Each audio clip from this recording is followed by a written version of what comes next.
No black cats, just straight facts. Triple P certified. Listen, we can talk about odds all day. It doesn't matter what the odds are. It matters what's gonna happen.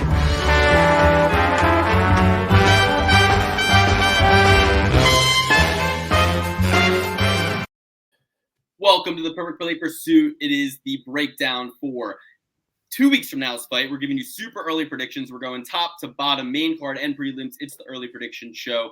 Coming off the heels of Dern versus Jan, a.k.a. the Facebook Executive Watch Party. We're going to move forward and talk about that card just a little bit, break down some of the goings-ons in our lives. If you watched last week's episode, you know we are in the middle of a heated conflict with Ian Gary and Ian Gary's wife. We will get into that as well. But first, Alex, Euro Under King, Dan, the little doggy, how are you two both doing? We'll start with you, Alex. What's going on? You got your Birds jersey on, coming off a big weekend. Yeah, I wish I could soak in it a little bit more, the happiness of, being a fan of a 4-0 team, the only undefeated team in the NFL. And not only are they the only undefeated team in the NFL, they covered the spread every game. The Birds would have me flying high right now, but I was one bad break away from winning a couple $1,000. So it is a bad day for me. Sad Monday, a victory Monday, but a sad one nonetheless. Danny, how about you? Doing pretty well. Not a great week from the gambling perspective. I just want to throw this out there. Big supporter of Ian Gary and this Luke Gary feud. I am Team Gary all the way. We can talk about that in a little bit. I'm sure Luke has his points of view. I have mine. I have Gary's. Got shellacked with the gambling. Whether it was Randy Costa or the Sexy Mexi, it was all downhill from the get-go. So, maybe I'm getting my comeuppance for going against my buddy of over a decade in Luke, but Team Gary all the way. What do you guys think? I mean, I see you got the Ireland shirt on. For those who didn't see last week's episode, I'll just break it down really quick. So Ian Gary, I don't follow him on Instagram at all, but the algorithm fed me a post he put out where Brian Battle called him out in his last win, obviously, and then Ian had, clipped that and said he's insulting Brian Battle. He's calling him an idiot, essentially, in not so many words. You can go read his post yourself. Who cares? He blocked me. Moving on. I'm drunk. I'm in Florida. I'm hanging out. And I just comment. He actually said, you watched the last episode. We read through everything that was said verbatim. But basically he said, Brian Battle joins the long list of fighters who think they can beat me. And I said, and he says, meanwhile, I'm focusing on my arriving son, my newborn that's on the way. And I'm picking out baby stuff, right? Something like that. Go watch the last episode if you want to see exactly what was said. We showed the messages. I comment something very tame, mild. I go, yeah, and you join the long list of fighters who don't fight. Okay? He replies to me. All these replies, all the back and forth, it's in the last episode. Go watch it. It's at the beginning. You can see it. Pretty exciting episode.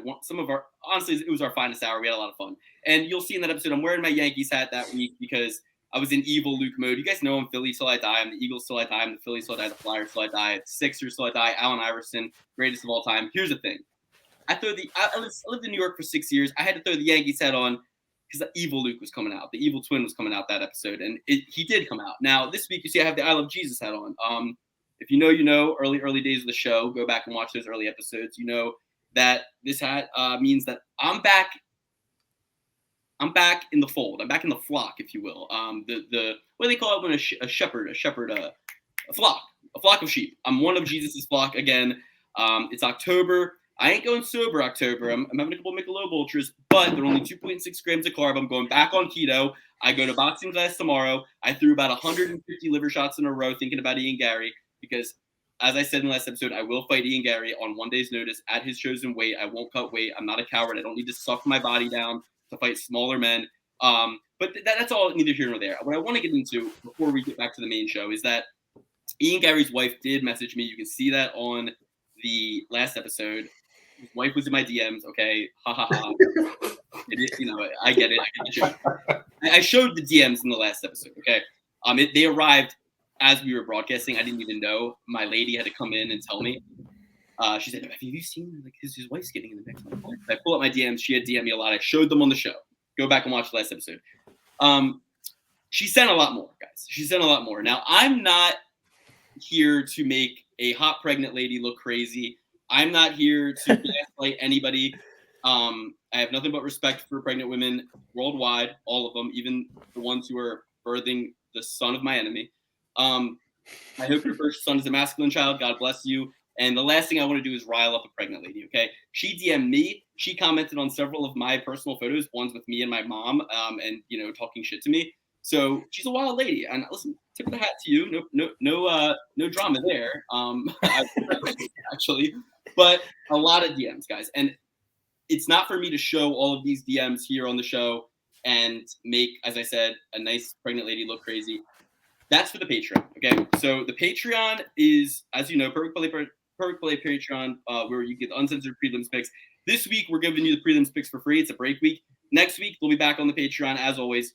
And on the Patreon episode, I'll show the DMs. I'll show all of the DMs that she sent, and I'll exonerate myself because I was called a lot of mean names. Honestly, she was very, very callous, cold, ruthless, cutting. A nasty woman. Nasty. She was nasty. And I'll tell you this. So, to me, I won. The Ian Gary beef is squashed. 10-8. He blocked me. She blocked me. I have the DMs. I will still show them on the Patreon episode. But we're going to move on. My point remains the same. It was a joke. We were joshing around. He was the one insulting Brian Battle. You can't be dishing stuff out if you don't take it. And lastly, fighters of old did not get paternity leave, okay? If you're out here taking time off to birth your kid, fine. Remove him from the rankings.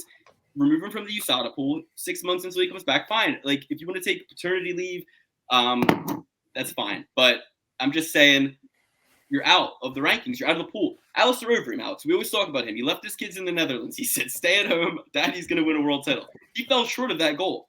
But guess what? A couple times. But guess what? You miss 100% of the shots you don't take, right?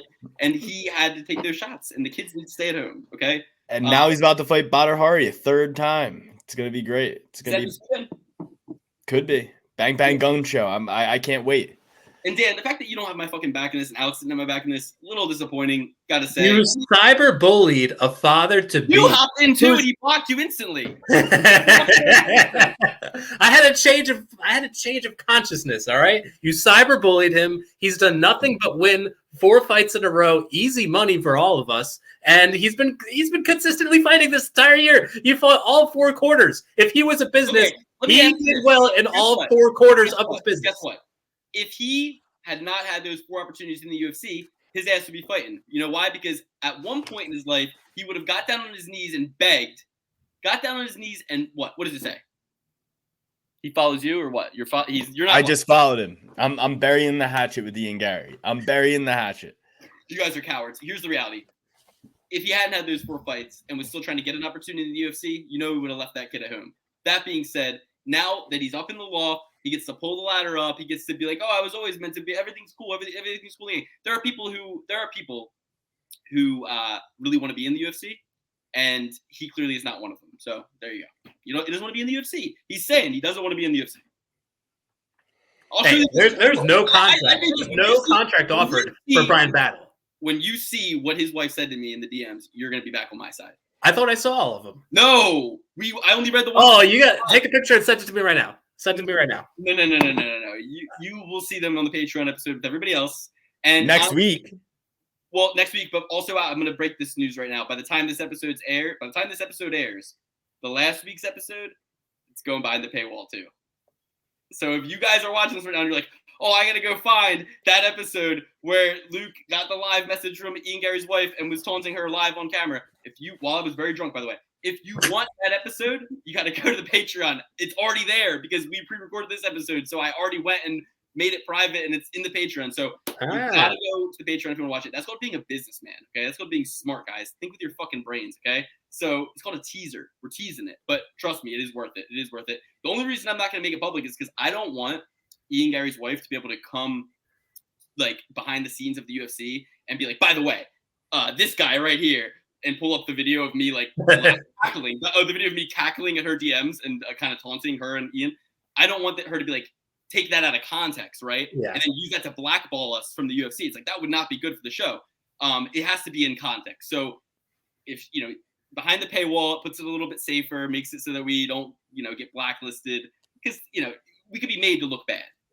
we all could be made to look bad. All three of us. Oh yeah, that's So- for sure. I don't know. I'm he without sin, so maybe I'll cast the first stone here. I don't think I've really been made to look all that bad. You were laughing. You didn't leave the chat. You didn't leave the call. Hey, silence is violence. Silence is violence. Guys, if you want to, I wasn't silent. I was laughing my ass off. But if you want to be the judge for yourself, patreon.com/purplesuit. It's a fucking pittance. It's a pittance. It's a pittance. Just get over there. And by the way, when we hit 50 Patreon members, we are going to do a wrestling match at Joe Selecki's grappling event, All In Grappling 2, between Dan and Alex in North Carolina. Like there, if it clicks 15, goes down to 0. The match is on, and in singlets wrestling with Joe Selecki as the guest referee. I might come in with a steel chair last minute. Who even knows? It's going to be pandemonium live in North Carolina, All In Grappling 2 or 3. We don't know. Scheduling pending. We will see when we get those 50 members. But you know how to make it happen, guys. You know how to force Dan's hand. Let's move on and let's break down last week's card, guys, because we had a really solid night in what was a very unpredictable card. I'm going to go ahead and update this real quick. Alex is the lone wolf leading the pack, just 2 picks ahead of Dan and I with 66% accuracy. Dan is 1 pick behind me, 139 out of 215 correct picks. 140 out of 215 correct picks given in year 3. I'm at 65%, tied with Dan percentage-wise, but I'm 1 pick ahead of him. Neck and neck race, guys. Anybody's race in year 3. We're all doing very well. If you watch any of their gambling podcasts, especially for other sports. I feel like I'm a big fan of Stu Feiner, and I watch the Sports Advisors, and it feels like every week they're struggling and praying and calling it a great night if they get over 50% with their football picks. And I'm like, damn, like 50% is a terrible night for us. Like we don't have many events a year where we go under 50% with our years. Picking every fight on the card. They don't even take every football game. They only pick the ones that they really are passionate about. And I respect those guys. But I'm saying to respect them is to have a lot of respect for myself, because 65%, and it's not like we haven't finished year 2 and year 1 above 60% as well. We are surging. Last year, Triple P certified picks finished at 70% over year 2. This year, we actually, in this last event, crossed over 100 PPP certified picks. Those are the picks where all 3 of us sync up and agree. And PPP certified picks are, guys, 77% accurate. 78 correct PPP certified picks over 101 given. 78 out of 101. That is a fantastic sample size. That 101 is really keeping us from the 78% accuracy, which we had last week, but fine, no worries. We went 5 out of 8 last week. And boys, the 2 that we said on the broadcast that were definitely, we're like, if 2 were going to lose, it's these 2. Were 2 of the 3 that lost. One of them we'll get into, John Castaneda, Triple B certified. We'll talk about that one, but let's take it from the bottom. Randy Costa, cut him from the UFC. If I'm going to sit here and say cut Pat Sabatini, hey, how about this? Olive branch. Pat Sabatini can stay if Costa is cut. But one of them has to go. All right, let them fight each other. I don't even care. I don't care what the weight class is. Make them fight each other. Loser goes home. Loser retires. But yeah, Randy Costa, absolute choke artist. If choke artist was in the dictionary, it would be Randy Costa there. Absolutely, like the sexiest man in the UFC, in his weight class at least. So hot. Bounce a dime off those abs. Yummy, yummy. Delicious, delicious. I love Randy Costa, but I also love Jesus, so I will be faithful to the mother of my child. But Randy Costa, I wish you were in my DMs, not Ian Gary's wife. I wish you were in my DMs. That being said, you're a choke artist. You need some serious mental work. I'd be happy to do it with you. I'm not a sports psychologist. I'm not licensed, but I will take your money and I will fucking talk some sense into you. Guido Canetti is a 77-year-old man, and he was able to finish you in the first round. If it was the second round, I would have said, okay, Randy Costa, typical second round type of thing. But at least in the Yanez fight, at least in the other fights he's lost and choked in, he gave a lot in that first round. This fight, he didn't give anything. He looked like he wanted out of there from that first leg kick he took. He looked like he wanted out of there. And he found a way out. He took the way out. I'm going to go pee. This is my way out, but disappointed in Mr.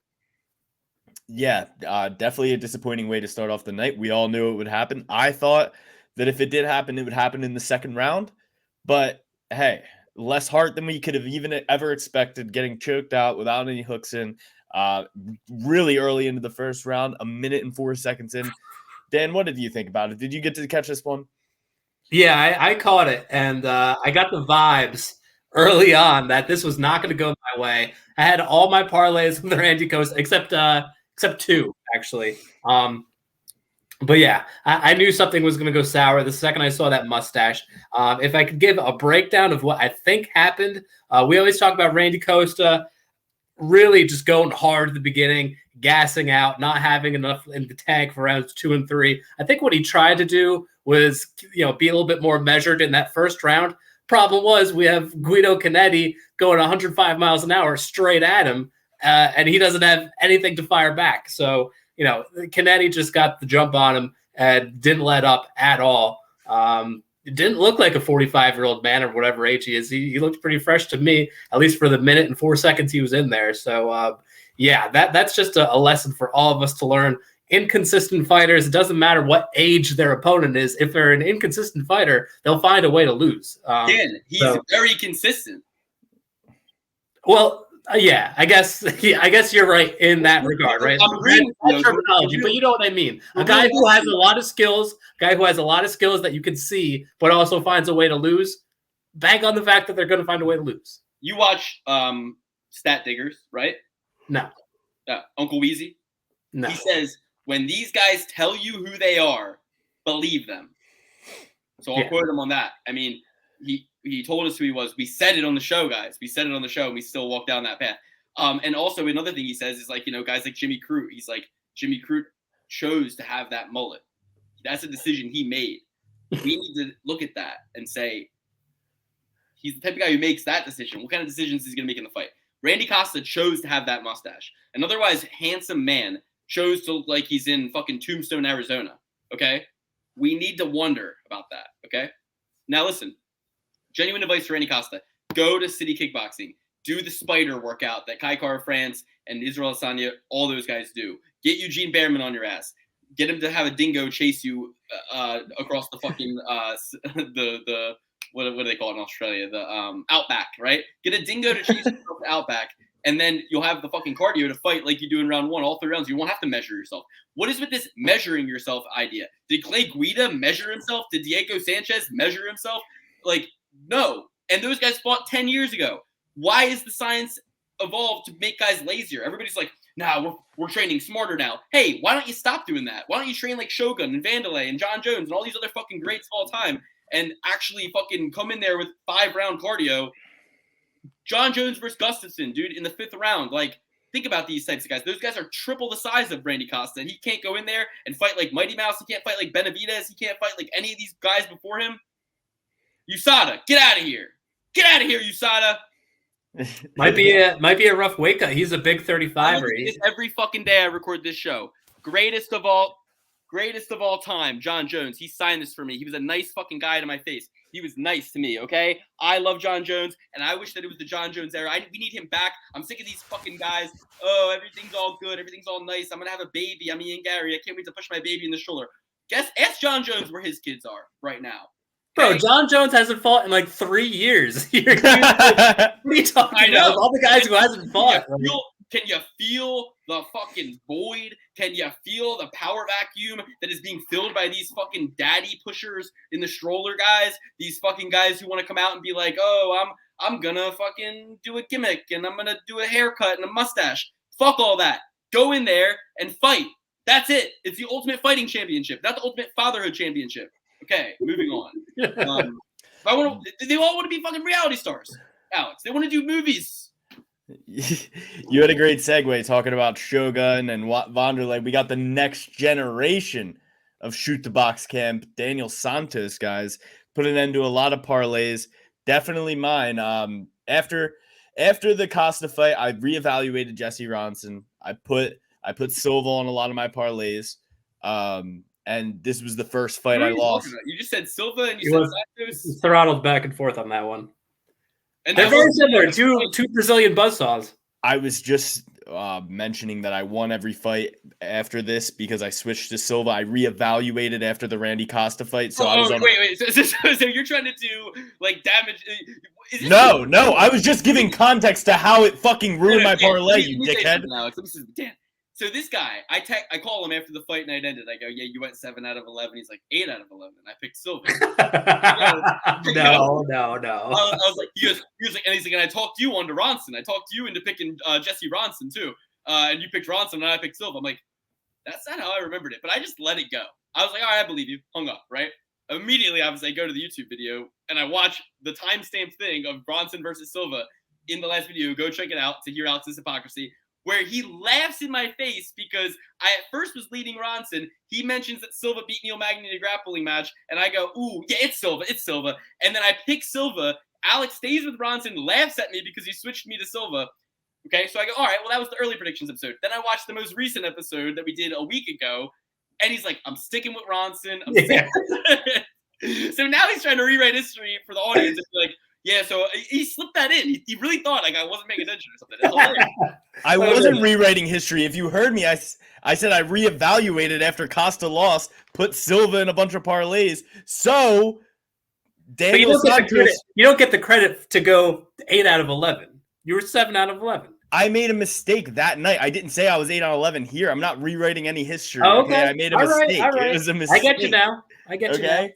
So I'm saying I reevaluated after Costa. I was on a heater until Daniel Santos went out there and put it on Josh Castaneda, or John Castaneda. But we've seen this a bunch where a dude gets so close to the finish in the first round and then just has nothing left in the tank. And I was shouting Luke out for having a good segue into this fight, the one that broke all the parlays, because he mentioned all the other guys from Shoot a Box. And Daniel Santos, he's the next generation shoot to box guy. What did you think about that, Dan? That spoiled you, didn't it? Yes, it did. I would have won. My parlay would have hit if Sexy Mexi pulled it off. But as I told you in our group chat, close only counts in horseshoes and hand grenades, my friends. I'm not going to put it out there like, oh, I should have won. No, I shouldn't have, because that's not what happened. I lost, and I deserve to lose. I don't know. I don't know what the deal was. Did he gas out, or was his soul just taken from him because he landed his best shots and it didn't put him away? I'll tell you what the deal was. We were jinxed. How so? I'm gonna tell you, guys. I got a formula. This is kind of my fault by proxy. Oh, what the fuck did you do? I didn't do anything. I swear to God, I didn't do anything. But I know for a fact why we lost. Okay. I haven't said this out loud yet, but I know this is the reason. John Castaneda had a fantastic first round. All right, John Castaneda, you could have stopped that fight in the first round. Some judges would have stopped that fight in the first round. It was amazing. He did really well. We've seen it a million times, right? Mike Tyson even said it. If you go for the finish and don't get it, you will lose the decision. But I didn't even really see that. I didn't see him like going for the decision and the finish and not getting it. I saw him just like putting steady effort in, and his effort was providing fruits to his labor, and it was working, right? But we all saw he kind of fell off a cliff a little bit. He got Homer Simpsons. It happens. The fight should have been stopped. Nobody should have to throw that many punches at somebody and then be expected to continue doing that, right? Like, it's like a wall would win under those rules. A wall would win. You know what I mean? So that being said, I don't blame Castaneda. I love Castaneda. I'm going to keep with Sexy Mexi. I don't blame him at all. But what did happen was this. It's a Saturday. I had been doing a ton of traveling, and I had been rode hard and put up wet. Okay. All throughout August, I was dragged here and there. I get back. My work wants me to go to a work trip. I go to a work trip. I get back. It's Saturday.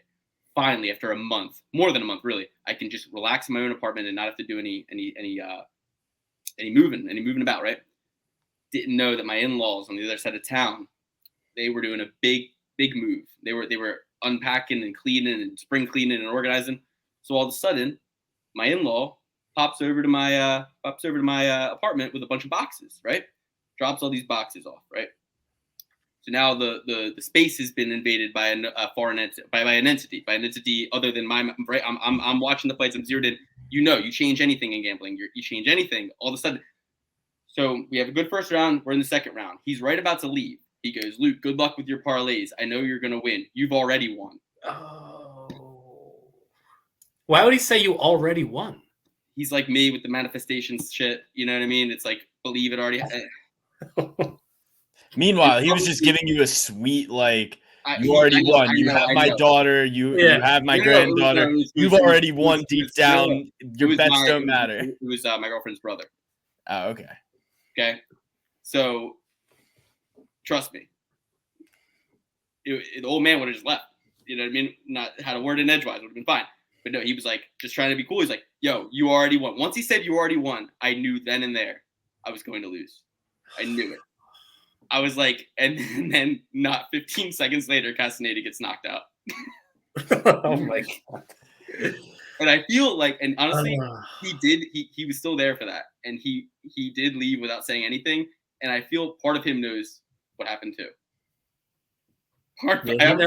I have not talked to him since, but I feel like part of him. I wouldn't talk to him again. No, I have to talk to him again. But I try to explain about gambling, and I sound like a madman. I sound like an absolute madman. I have to go get my charger. My laptop's about to die. But yeah, so I'm sorry, everybody. We were jinxed. That did happen.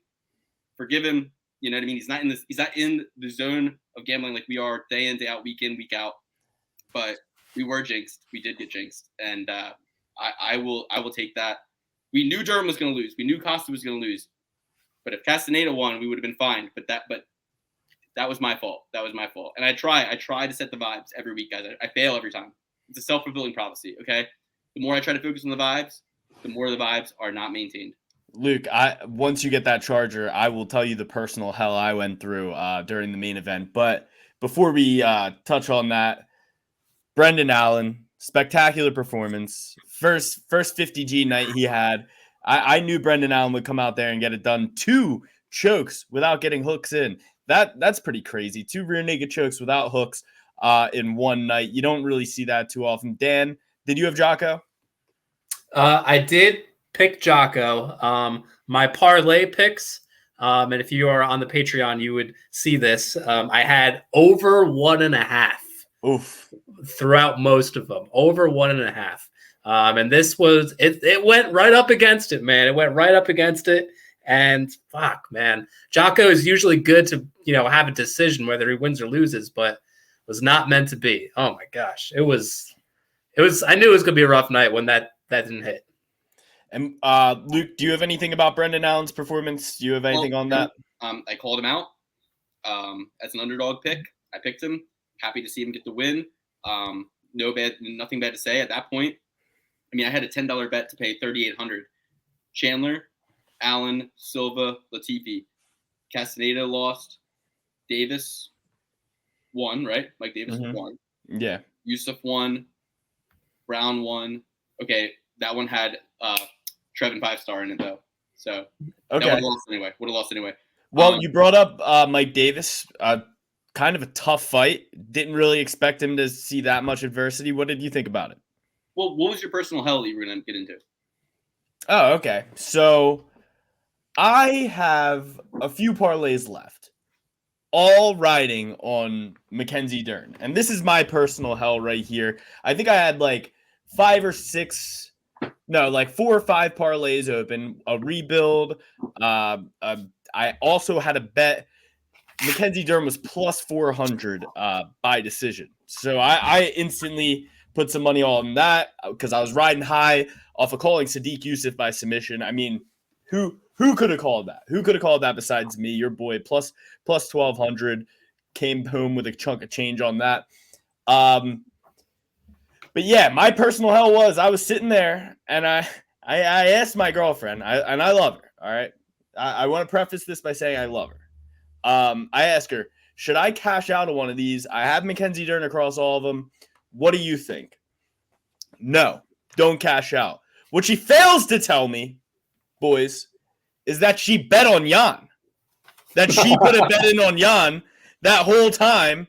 And I was like, well, why wouldn't you tell me that? I would have threw more money on Jan, hedged with you. We could have split the profits, whatever. Well, you tell me not to cash out on the person who you're betting against. That is the all-time bad vibes move. And the whole entire fight, all I had to hear was her chirping, her getting excited about winning $30. And I have thousands of dollars at stake on the line in this fight. And personally, I thought it should have been ruled a draw. At the very least, a draw. You got to give Mackenzie Dern at least one 10-8 round. You're on the back the entire round. You put her in danger a bunch. What's the difference between that and piecing somebody up on the feet? I don't know. There's a lot less chaos. That's all I do know. But, yeah, that was my personal hell. I had to sit through 25 minutes of Mackenzie Dern going out there and having a learning experience with my girlfriend chirping me the entire time and me wanting to slam my head into a wall because she doesn't understand the concept of you told me not to cash out and then you bet against me. Listen, I got to say, though, okay, you were going to win how much if Dern won? Like 2,000 something. Or it was like between one. It was rocky because a couple of my parlays had fights that fell off earlier in the week, but it was somewhere between like 1.8 and 2.2. Okay, fair enough. So at that point, how much had you lost betting on UFC with parlays that did not win? Let's not talk about that. No, seriously, for the audience, seriously, just how many? Your open bets are posted in the Patreon. How much money? And give it ballpark it, but how much money did you? No, tell us exactly. You know how much money at that point, not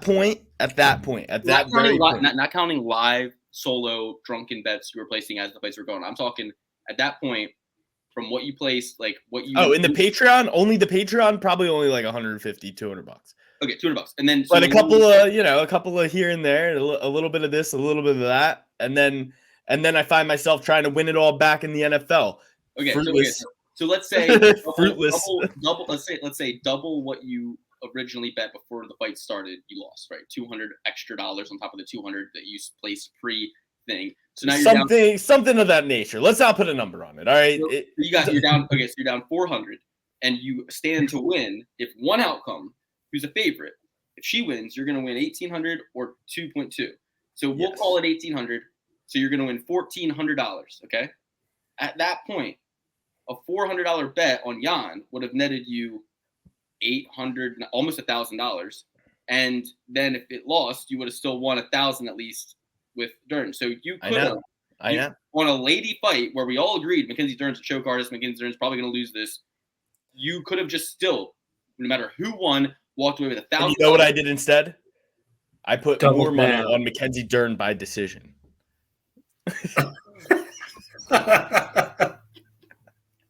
You're a go-getter, Alex. You're a go-getter. If anything else, are you ready to go to rehab?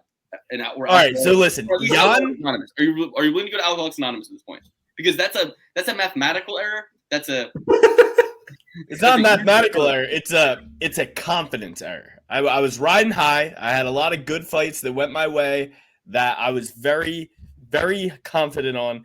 And although I wasn't too confident in Mackenzie Dern, I there was just something about it. There was something about it. No, you weren't confident on Mackenzie Dern. I know you weren't. I was right before the fight. We broke it down for 2 weeks. We gave 2 episodes to these people. In both episodes, we were talking about how unconfident we were. And then you weren't confident. You had released your inhibition with alcohol. Alcohol had released your inhibition. Feel the rain on your no rain. It's just tears. You're just crying.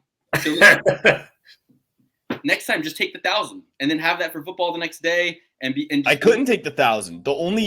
Since you are addicted to losing. No, I guess I could have done the hedge option and then you could have put 400. You could have just put 400. I get it. And I could have put 400 on Jan by decision, and then I would have been buku bucks. That would have been buku bucks, Luke. You have to at some point. You got to reel the fish in.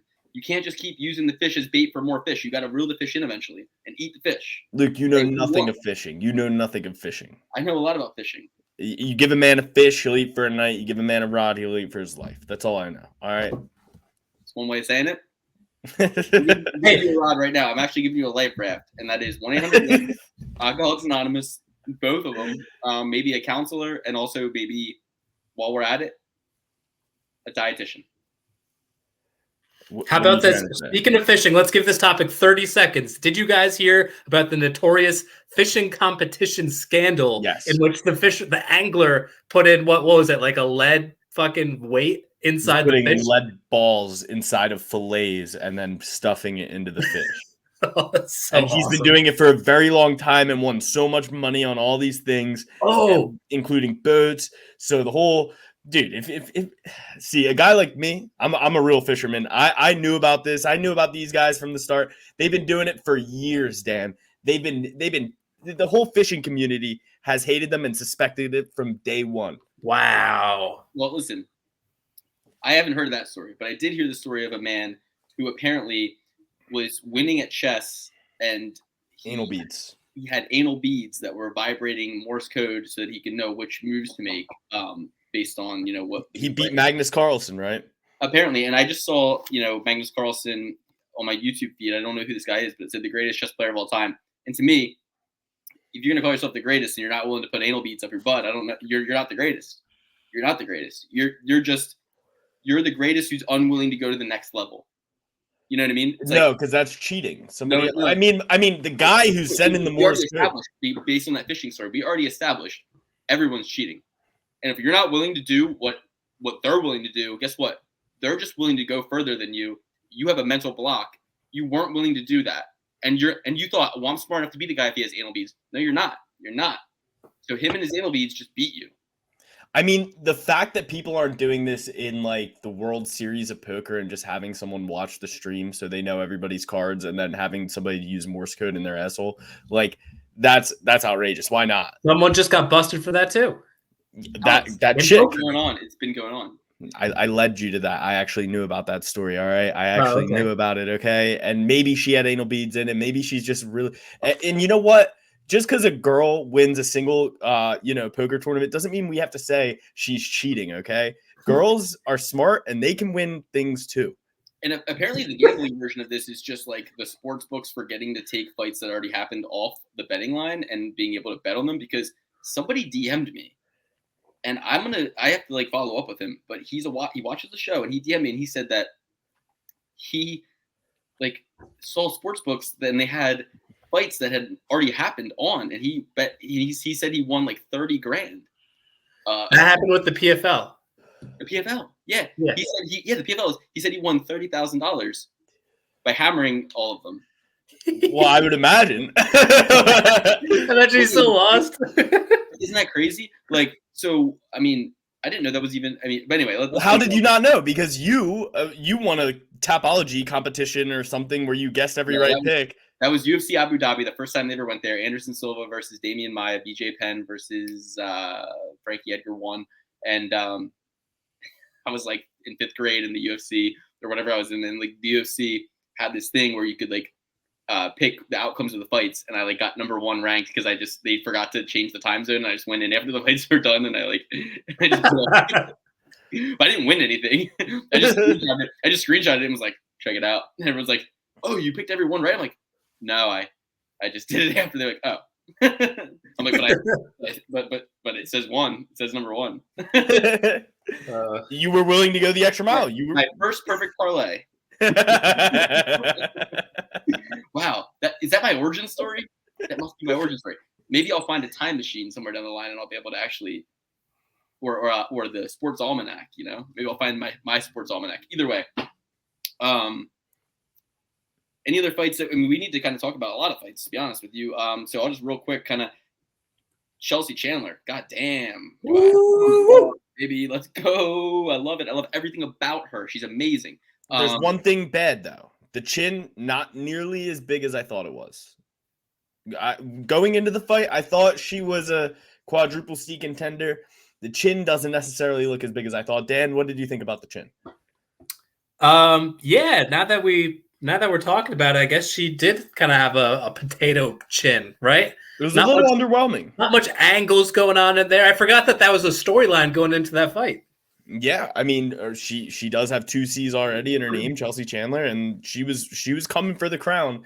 But I don't know. I think Courtney Casey still has it. I mean, if Chelsea Chandler can put a few wins together, she might just take it. She might be the last one in the UFC after it's all said and done. It's kind of like when a fighter retires, his walkout song becomes available again, but you got to earn it. All I'm saying is if she earned it, right? Like, so like, yeah, if Courtney Casey retires, she's the Crimson Chin for sure. 100%. She's the heir apparent. Still got time to grow. I like her as the Crimson Chin. She's our new quadruple C. I liked everything about that fight. And really, I was a little nervous at first, but I was like, you know what? I think she was probably like, yo, I'm going to go to the ground with this girl. She's going to try to armor me. I'm going to come out on top. So however we get there is fine. I think she just wasn't willing to like sacrifice a ton of energy to defend that first takedown. When that first takedown happened, I was like, wow, really? But then I was very surprised and happy from then on out. Yeah. The second she had that arm almost locked, I was like, great. This is what always happens. Julianji Staryolenko got her again. Got me again. And Chelsea Chandler shrimped it out, got on top, started pounding her out. You get hit with the best shot possible, and you still keep going forward. She was a broken woman from then on out. Yeah. And when we see a matchup where it's like an armbar specialist who's got some name recognition in the UFC against somebody who we know is at least good enough at jiu-jitsu to not get armbarred, we know. Like it's so glaringly obvious. You know what I mean? So anyway, great fight. As we said, Brendan Allen did really, really well. Silva did really, really well. Latifi, we said was going to happen. It's what happened. Not really anything we need to say about that. Mike Davis, like you said, amazing takedowns, did great work. I really love it. And it just shows, like, Borshev, like, dude, what are you, John Wayne Parr? Like, you just don't want to learn wrestling? Like, go into kickboxing, dude. Like, this isn't for you if you're going to be taken down that easily that many times and held there, like, and all for nothing. Like, it's. I don't know. I thought that decision wasn't really set in stone when it was coming down the pipe. How about you, Dan? Sorry, for which fight? Mike Davis versus Slavy Claus. Oh, you know my boy had it in the bag, Mikey D. We're going to get him on the show. I'm definitely going to get him on the show. Big fan, as all you guys know. Beast Boy's coming for that title, baby. Let's go. I love some Mike Davis. That was great. Now, this next fight, so if this is just another reason. You got to follow the Discord. You got to follow the Patreon, because whether you were in the Discord or you were in the Patreon, Alex shouted this one out. Sadiq Youssef, who I feel akin to because his training partner at the time was a purple belt. Now it's definitely a brown or a black belt. Was the person I actually trained with when I was in college. And he came to the gym that I had already been training at in college. And he was instantly like the best person there by any stretch of the imagination. He was so goddamn good. And he had trained under Lloyd Irving, Professor Irving. He and I actually started a jiu-jitsu club at my college. And we recruited a ton of people to come train with us. It was sick. We had so much energy there. And I owe this guy everything. He showed me what was like possible as far as like, this guy was so good, so athletic. And he, knowing how good he was when I met him as a purple belt, and he's not in the UFC and probably doesn't care to be, but as somebody who just had been training at Lloyd Irving and just wanted to take his skills to the next level, knowing how good he was, I knew Sadiq is next level, right? So we knew he was going to win. Everybody did. He was a massive favorite. But Alex shouts out in the Discord, yep. And these don't come out by the time that we're doing the show, right? We don't have prop bets when we do the show. But when this came out on DraftKings, plus 1,200, moments before the fight, Alex shouts this out. Yo, Sadiq plus 1,200 submission. So me and Alex saved our night with that. I mean, I took a little action on it and was able to break even on the night. That was the one winning bet I had, and I broke even on the night with that. But I posted that live bet in my Patreon live betting sheet. So as I always say, you can tail my picks if you're that confident with me. But if I'm in Jersey, if I'm able to hedge, to make live plays, that's where you're going to reap all the benefits that I talked about on Monday, right? Like, because shit's moving, shit's in action, shit is in motion when these fights are going on. And we are moving stuff around. We are hedging. We are making stuff happen. And I'm updating my sheet all along the way. So I posted live bet Sadiq plus 1,200 by submission. We cashed it, moved on, broke even at that point in the night. And that's all she wrote. So actually, I came up with a little bit of profit. I lost some of those profits betting on parlays as we went up. But I took Randy Brown by finish, for example. Didn't work out. But either way, I broke even on the night with what I bet. So that's all you can ask for, Alex. I mean, yeah, I was very happy with that one. I was jumping up and down. I was going crazy. Even though I called it out, it's one of those things. Like, the guy's never gotten a submission victory in his entire career. I just kind of thought the writing was on the wall. He is a last-minute replacement. He's a huge favorite. This guy has his UFC opportunity now on short notice. Is he going to just sit there and become a Sadiq Youssef highlight reel and never fight again? Or is he going to get clubbed and subbed? And I saw the writing on the wall for sure. I took that one, and it made my night a little less profitless. Well, and the thing is, again, you got to think, guys, don't think like it's a championship fight. Think like this guy's short notice. He's going to get another opportunity no matter what. He's doing the UFC a favor. So what's he going to do if shit goes south? Is he going to, as Alex said, get knocked the fuck out? Or is he going to take a way out that appears, I'm not saying that he fed his neck to Sadiq. I'm not saying that. I'm saying that doors start to open in your mind as to, as Chael Sonnen says, you're taking inventory. You're going, okay, I'm not going to win. The second you lock up, if you've ever been in any combat scenario, the second you lock up with somebody, you pretty much know how this is going to go. And just as Dan will in January. And it's like, so it's like, I think that at a certain point, you go, easiest 30 seconds of my life, and I get another chance. And I wasn't expected to win. Let's move on. You know what I mean? 10,000 in 30 seconds. I wish I could get those wages. So, other than that, Trevin 5-star Jones looked like he had the flu. Not the fight we all really thought was going to happen, I don't think. I mean, I still stand by. He was a live dog, no matter how you slice it. And Honey really showed us, I think, where he's to go moving forward. I think we give him back the respect we once had for him. And not that we lost any of it, but it's just like, I gave him his respect. I chose Jones. We didn't triply certify him, but Brown we did. He won. Anybody asked me who the lock of the night was, I said it was Brown. I don't know, man. I didn't like how he took that last round off. I didn't like his. I knew he was going to win, but I did not like his performance. I knew he was going to win. I would have encouraged anybody who needed to make money just to take him money line. But whatever you need to pay your bills, you better have enough to make it back on the fucking money line. Yeah, the odds weren't great, but I wasn't willing to take him by decision or by knockout until I had already kind of like I only had 2 fights left to bet on, and I'm like, all right, well. Let's take Randy Brown by knockout. So I take him by knockout, but as soon as the fight was over, I was like, too much of a hot dogger. And Trinaldo's too dangerous, and Randy's too long for it to have been a knockout. In hindsight, I realized that. I was like, you know what? Randy's a guy who is a 3-round fight. He just needs to get out of there with the win.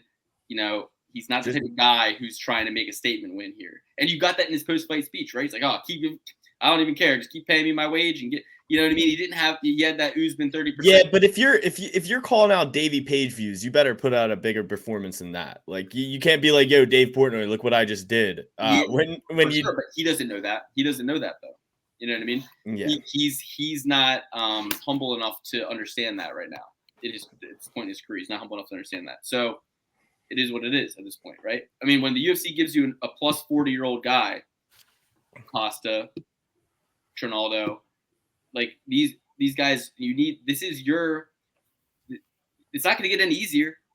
They're not going to get anybody easier, guys. So let's fucking do something here. Like this is your silver platter moment.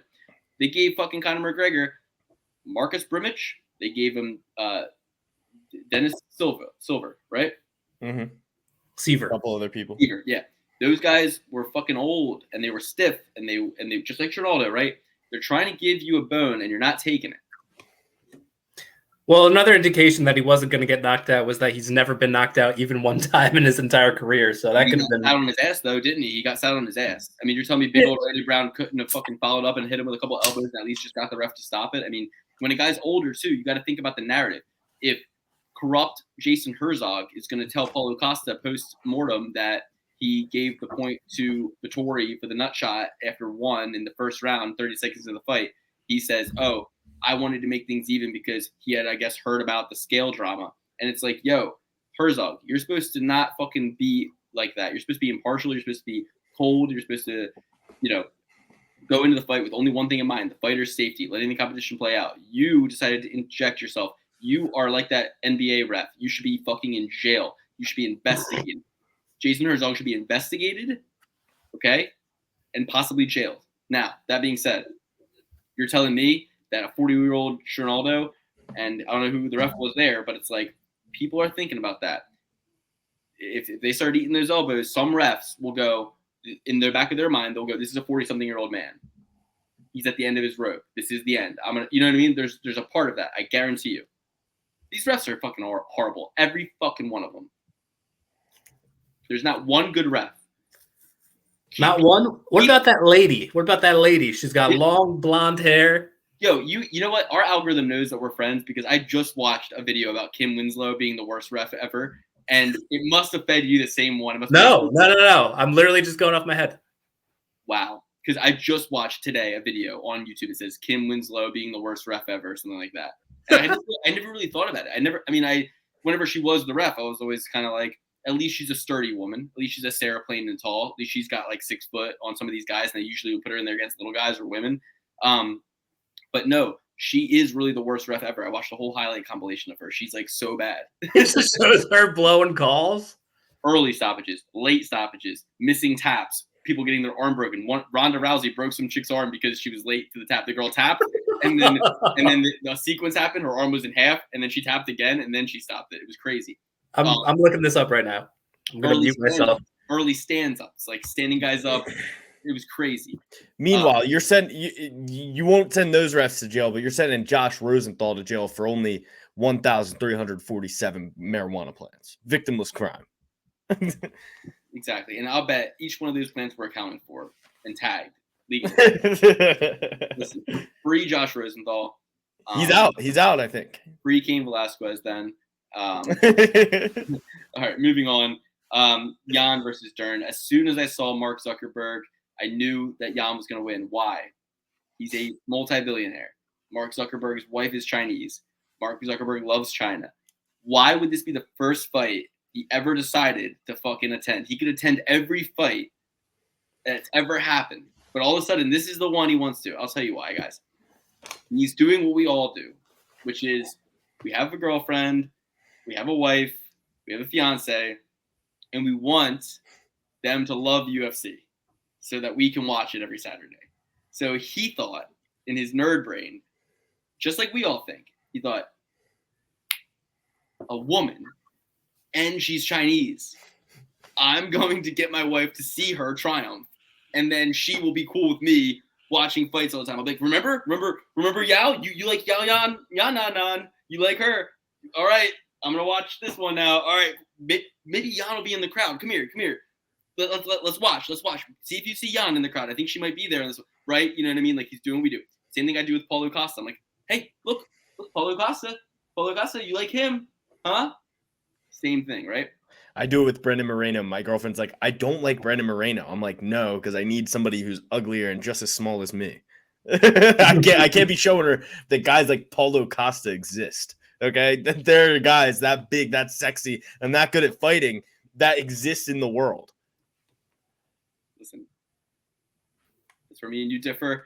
I'm comfortable with the fact that I know she won't get within arm's length of Paulo Costa. Yeah, you got the Mustang thing. You got the, you send out the, what do they call the horse that gets all the ladies fired up, and then they put the breeding horse on. You're the breeding horse. You bred. Let's not talk like that.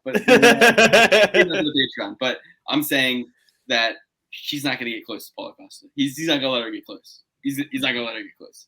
I don't have to worry about that. You know what I mean? Brandon Moreno might let your girl get close. He is rich. Think about it. He's still rich. Doesn't matter how ugly you think he is. He's rich. Yeah, but he's got too many Legos. She walks around the house. She steps on one. It's all over. Very true. All right. Well, I don't think she's going to be walking around the house. I don't think that's what you don't know is he has a second house where he brings his ladies to, where he has even more Legos. Because that's I caught that too. He's like, I got a second house for the Legos. I'm like, oh yeah. I'm like, and I got 2 phones for the Legos. Yeah. I don't have 2 phones. I'm just saying. But anyway, all right. So I mean, that was in. The fix was in. Mark Zuckerberg, and it was so funny seeing Mark when the camera would pan towards him and he knew the camera was on him because the fighters were near him in his position, and he would just have to be like, not that he doesn't enjoy it, right? But he is, like either a robot or a lizard from what I hear. So it's like he's looking at the fights and you can see the inner monologue in his brain where he's like, all right, Mark, you're one of the guys. Act normal. All right, Mark, here's your chance. Don't look like a robot. but his reactions are all like extremely like his reactions are like a little too much. Like, whoa. It's a good thing nobody gave him a cup of water because it would have get him out dead to rights. No, with his how he drinks it, he always drinks it like a lizard himself. But yeah. Mark, this is part of the fun. If you want to be in the UFC community, listen. You saw what we did to Ian Gary last week. You're one of the guys now. This is how you become one of the guys. Okay, just say, Luke, thank you for making fun of me. I love Jesus too. I'll see you in Hawaii, and I'll see you in Hawaii, Mark. I'll see you in Hawaii. It'd be great. We should have saved all that for the Patreon, though. We should have saved all of that for Patreon. All right, we got to move on. Let's break down next week's card, or sorry, 2 weeks from now's card. Dan didn't even know. We tricked him to get to the show today. He doesn't usually come to the break week shows, guys. Every episode ever. UFC Fight Night, Grasso versus Araujo. We're going to be going to Vegas for the 61st time since the pandemic. UFC Vegas 61. Now, interesting little fun fact. UFC 61 was headlined by who? Hands up. No Googling. Hands up. BJ Penn Matsera. Good guess. Dan. I'll give you a hint, Alex. One of your namesakes, one of the nicknames you go by, fought someone. Oh, Babalu Sobral versus Chuck Liddell? That's it. UFC, Alex gets it. Renato Babalu Sobral versus Chuck the Iceman Liddell. UFC 61. But that's not this card. That was an epic card. That was an amazing card. This is UFC Vegas 61 with Alexa Grasso, whoever that is, taking on Vivi Araujo. I do know Vivi Araujo. I like Vivi. Really, I want to give the UFC a little bit of a pass here because the main event was supposed to be Jared Cannonier versus Sean Strickland. Would have taken that all day, 6 ways till Sunday. Would have been plenty of fun along the way during the break week with the Sean Strickland content. Last week was supposed to be Dawkins versus Rosenstrike. So really going to give the UFC 2 passes. I rarely do it. If it wasn't 2 break weeks too, I feel like I'm giving them 2 passes. I feel like I'm giving them 4 passes. Pass for the break weeks and then a pass for the shitty cards. It's a month of passes, UFC. This is getting hard. At this point, if Bellator calls us and offers us even $500 a month, I will fucking never talk about UFC again, and I'll talk about every Bellator fight. But that's just where I'm at now. Especially if Nasty Nate's about to go over there and fight AJ McKee. Oh, if they sign Nate for a one-fight deal and pay me even $500 a month, I'm talking me. You guys get nothing. But if they pay me, I will switch this whole show to a Bellator themed show. But UFC, there's your price. Pay me $500 a month. Pay me $499 a month, and I'll take it. Okay, but here's the thing. It's 4 passes in a row. I'm really starting to feel it. I'm hurting. Like last week hurt me.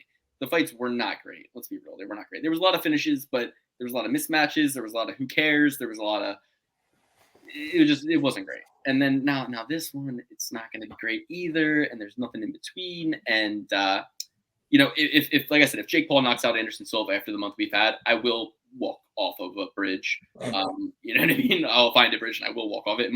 I'm not saying I'm going to kill myself, but I will walk off a bridge. A shallow one. I'll find a bridge that's appropriate to my misery at the time. Okay. But that would be a very bad end to a very bad month of combat sports. So I'm hoping Anderson Silva brings it home.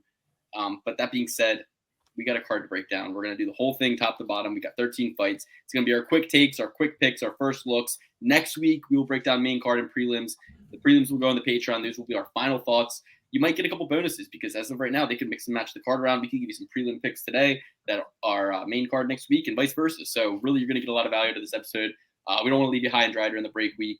But that being said, we got a card to break down, guys. It's another day at the office. So let's start with honestly what could be the main event over the main event. The first fight of the night, Dusko Tudorovic versus Jordan Wright. It's a prelim fight, 185. Literally could be a main event over this main event. Like it's the same exact excitement level. But whatever. Jordan Wright, Beverly Hills Ninja taking on Dusko Tudorovic.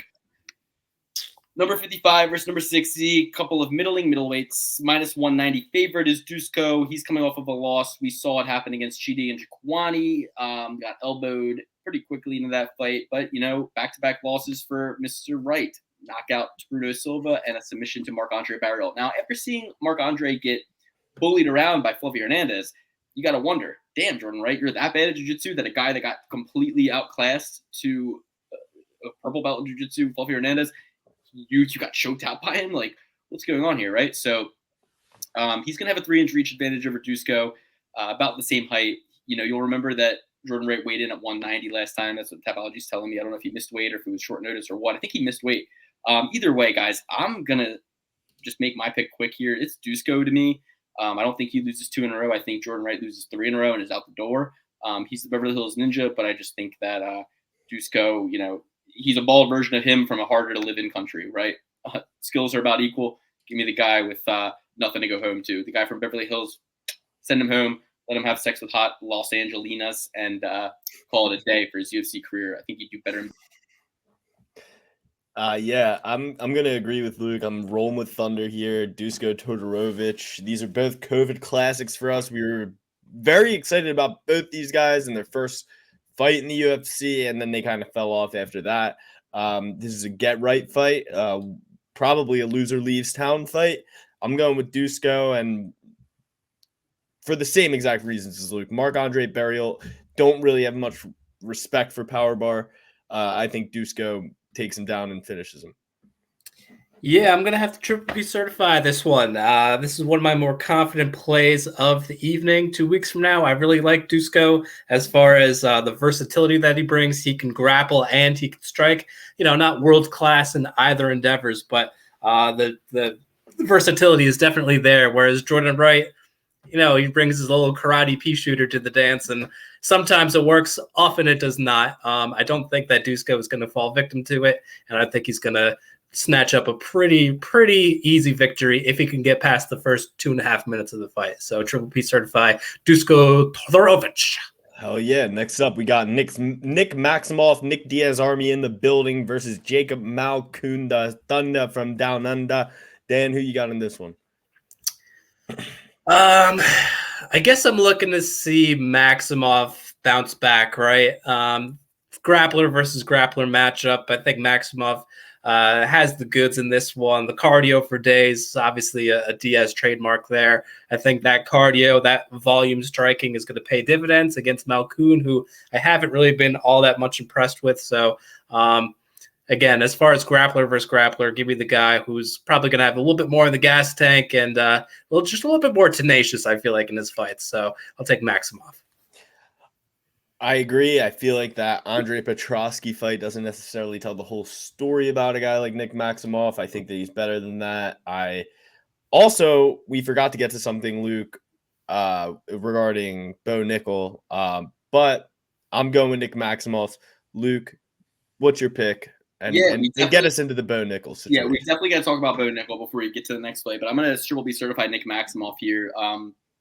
Agree with you completely. I don't think the Petrosky fight tells the whole story of who this guy is. Petrosky wrestled at Penn State, but Maximoff's a really great wrestler in his own right. Not a college guy, but I think Petrosky did not wrestle at Penn State. He wrestled at like Klutzburg or something. Either way, his dad wrestled at Penn State. That's what it was. But either way, so great wrestler from like the Jersey, Pennsylvania area is Petrosky. Maximoff, great wrestler from California. I think California beats Australia. I think a learned wrestler loses to somebody who's gone through the American program. I think that if grappling is the main thing that they're equal in, Maximoff's a little bit better, a little bit more tenacious, a little bit more physical, a little bit better cardio. Maximoff by decision. And yeah, so you mentioned Bo Nickel. So 2 wins in the Contender Series. I love what Bo Nickel had to say about Darren Till. I love what Bo Nickel had to say about Hamza Chimaev. I love what Aaron Pico had to say about Bo Nickel and Hamza Chimaev. Why don't you take us into your thoughts on Bo Nickel? But mainly, he's my boyfriend now because he's calling Darren Till out, and I love it. Yeah, so Bo Nickel, a lot of you guys didn't really know him before the Contender Series. Not really surprised. Amateur wrestling isn't necessarily the biggest sport in the country or the world for that matter. But Bo Nickel, 3-time national champion at Penn State, absolute stud at wrestling, I think he lost to Jaden Cox for a spot on the Olympic team or the world team. And then he decided to get into MMA more, really focus on that, hone in on that. But the kid's an absolute stud. As Pico said, you put Hamzat Chimaev against Bo Nickel in a wrestling match, freestyle, folk style. It could be Greco too. I think he gets teched every single time. That is a good matchup. And then you got guys like Andre Petrosky putting up fan videos that are calling out Bo Nickel. Like, all these UFC guys are now trying to get a little clout off of Bo Nickel, a guy who has 4 fights, 4-0, or 3-0. What is it, Luke? 3-0. 3-0. And we got 8-1 Andre Petrosky calling him out. We got Darren Till, who fought for a title against Tyron Woodley once, calling him out. It's kind of crazy, but Darren Till, like, could you be more tone deaf? You haven't fought in forever, and on top of that, Bo Nickel would make you a woman right on the mat right away. He will take you down. He might even knock you out. Seeing how Tyron Woodley was able to threaten the leg so much that he wobbled you a little bit. But Bo Nickel is a different beast than Tyron Woodley, a different beast than any of these guys who have come to the UFC after wrestling. Like, we give Brock Lesnar all this accommodation just because he won 1 national championship, and a bunch of other guys who never won a national championship once.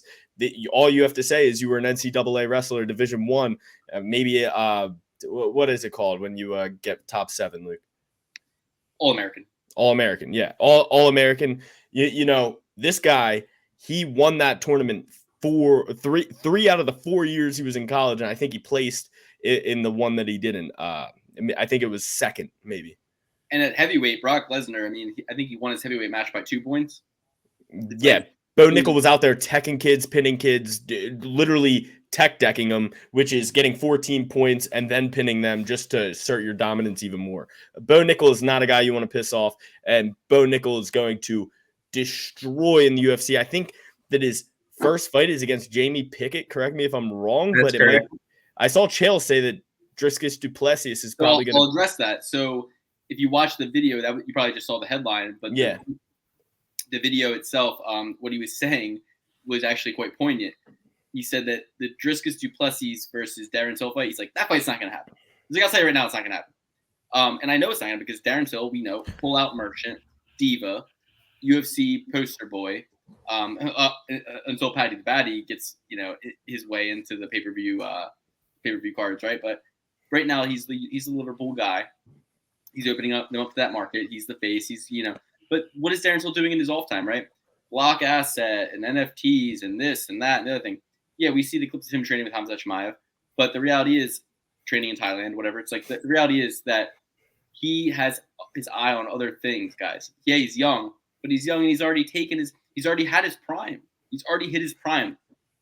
Khabib says you can't have 2 primes. So my thing with Darren Till is that Dricus du Plessis is going to eat him alive.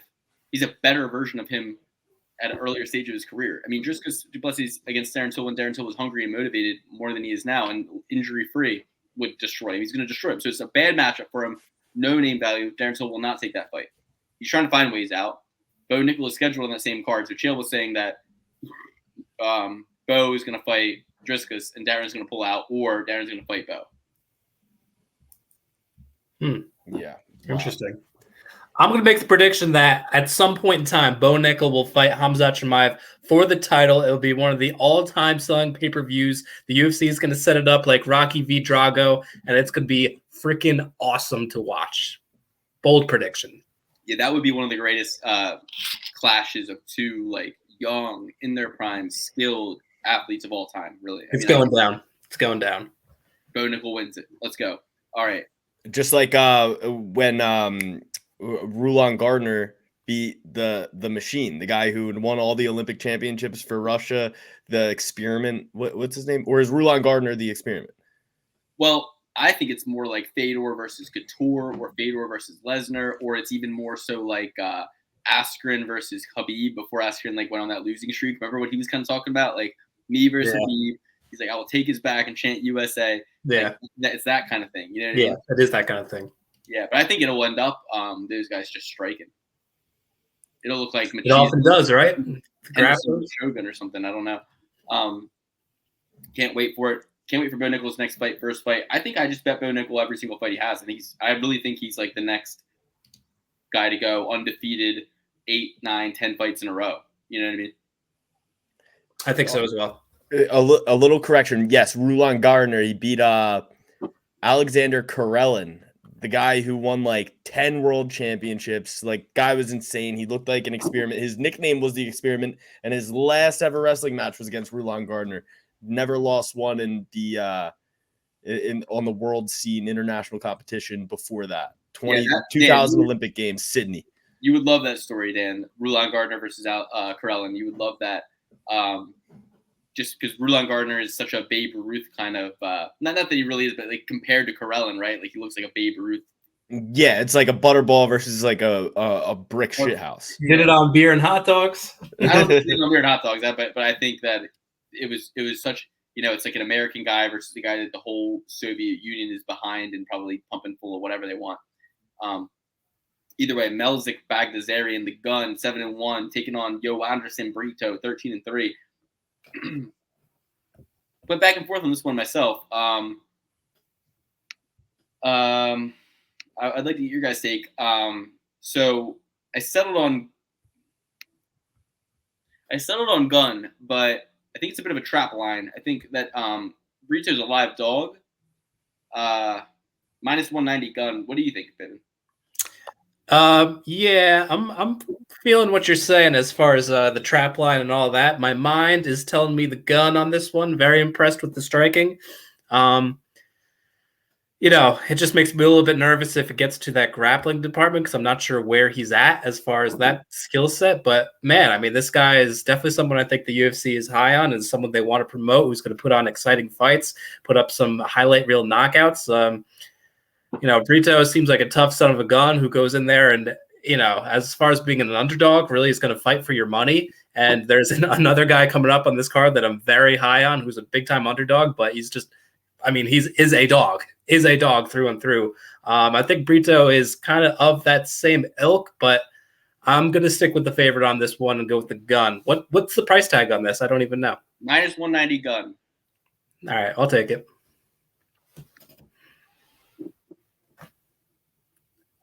Alex is muted and not sharing his screen. Well, I'm going to settle on Brito. Gun. I'm going to settle on the gun for now. Check back with me next week. I'm going to do some more research. The gun, he trains with Matt Serra in them, right? Is he Longo? I think he has had some time with them, but I'm going to do some more research on this one. I'm going to come back to it. It's a prelim fight. Check the Patreon next week. See what we think about it then. We'll get Alex when he comes back, probably taking a little oopsie, taking a little grumpy himself. But next we got, Victor Henry, 135-pound match against Rafael Sunsao. Henry's fight to lose, in my opinion, minus 300. I love it. I like him in his last fight. To me, old guy, his fight to lose. He's no Randy Costa. Give me Henry. Ooh, I'm very tempted to play the dog on this one. I don't think that Sunsao is completely out of the game. I love the price tag. I mean, if you're going to give me a former top 10 contender in a very contested division at plus 250, guy's very skilled at this counter striking, of course.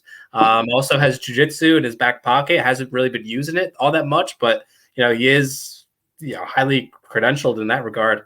Whereas Victor Henry, I don't know. I need to see a little bit more tape on this guy. I know he had a big win in his last bout, but I'm not completely out on Rafael Sunsao. For now, my pick is a Sunsao, but check back next week. But I'm playing the dog on this. Yeah, to me, it's this. It's back-to-back knockouts within 2 years for Sunsao. The Garbrandt one we can understand, but it looks bad in hindsight. And then the Ricky Simon one, he's a wrestler. You know what I mean? Victor Henry's a striker, and he's 35, coming off an impressive win against Tony Baloney, who just looked really great against Trevin. So, give me Victor Henry. Yeah. I mean, obviously the strength of schedule goes to a Sunsao. I mean, he's fought guys that are way better than Victor Henry. I mean, I would think, right? I mean, but he's lost 4 in a row. He has lost. He did lose, but then he, not all that long ago, he's beaten Rob Font and Aljamain Sterling. So I don't know. It's tough. He's 40 years old. Alex, why don't you take us through Melzik the Gun Bagdasarian first, and then give us your thoughts on this one. The floor is yours. All right, cool. I think I'm going to take the gun in this one. I haven't necessarily been crazy impressed with him since he's come into the UFC, but there's something about just I don't believe that Burrito is 27 and that the gun is 30. I don't believe that whatsoever. Burrito looks way, way, way older than the gun. There is obviously the worry of if this fight gets on the ground, but especially with the hot surging shoot to box camp and coming off of that Andre Feely win. Wait, Bill Algeo. He lost to Bill Algeo. Bill Algeo. What? Yeah, MMA math never works, I guess. It literally doesn't ever, because Bill Algeo beat Burrito. Andre Feely lost to Burrito. Andre Feely beats Bill Algeo. So this is one of the harder fights on the card for me. I'm going to go with Burrito.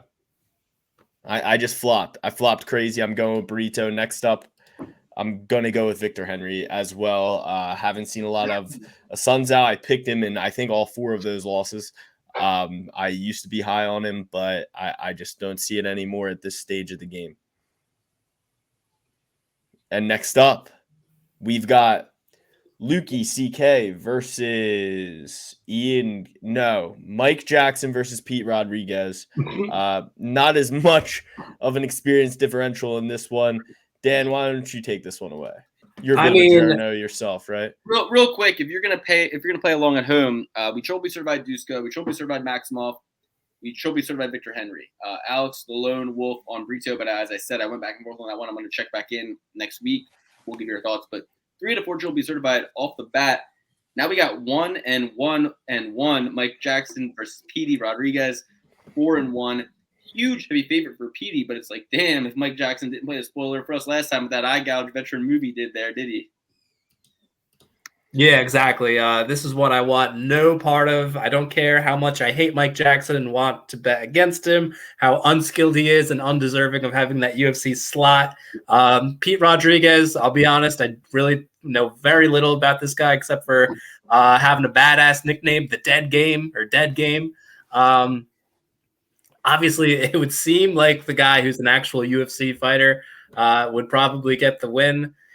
Price tag is obviously very juiced at minus 650, although it could be higher. I mean, he could have a what's his face, Sadiq Youssef minus 1050 line, I would suppose.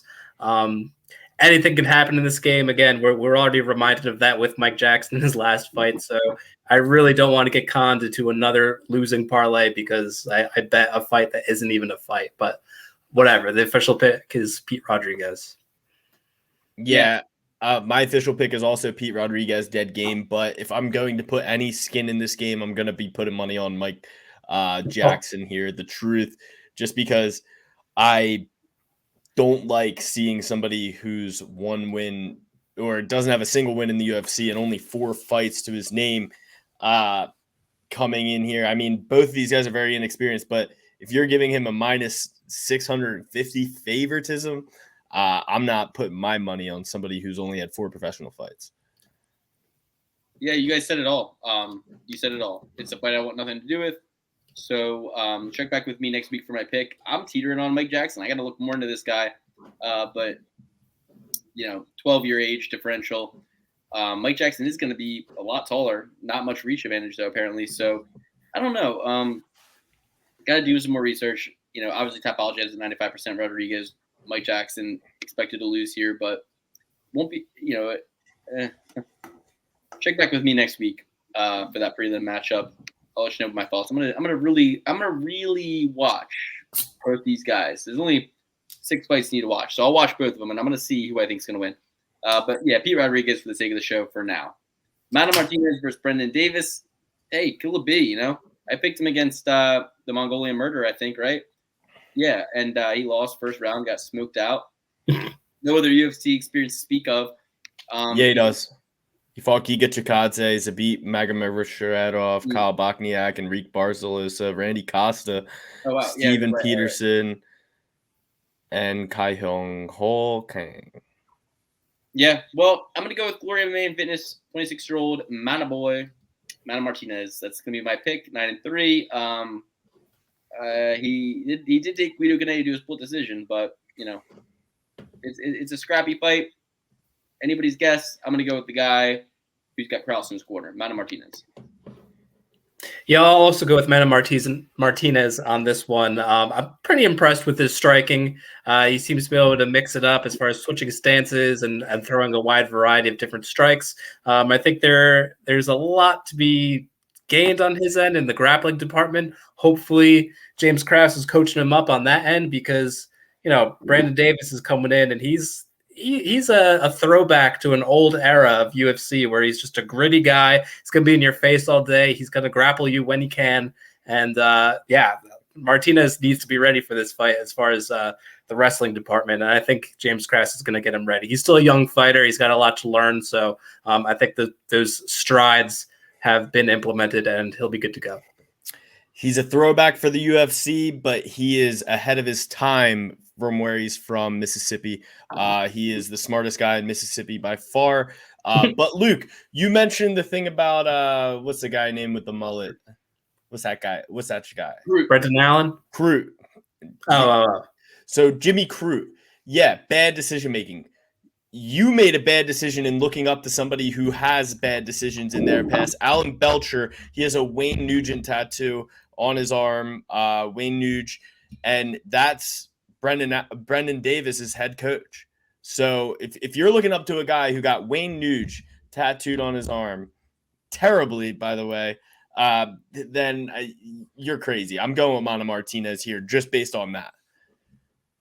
It was a Johnny Cash tattoo that looked like Wayne Newton. Yeah, I thought that was the case. You're conflating Wayne Newton with Ted Nugent, and also Ted Nugent and Wayne Newton with this guy's coach. But either way, it sounds like we're on the same page. Yes. Mike Sanford, is out there helping Brandon Davis out, though. It's a great coach, too. So, are we wrong here? Is Brandon Davis going to smoke Mana Martinez? I don't know. I hate James Krause. Is he going to get his 10th career loss? Big motivating factor there. Or is Mana Martinez, who took Guido Canedi to a split decision and lost to Ronnie Lawrence, is he going to get his 4th loss?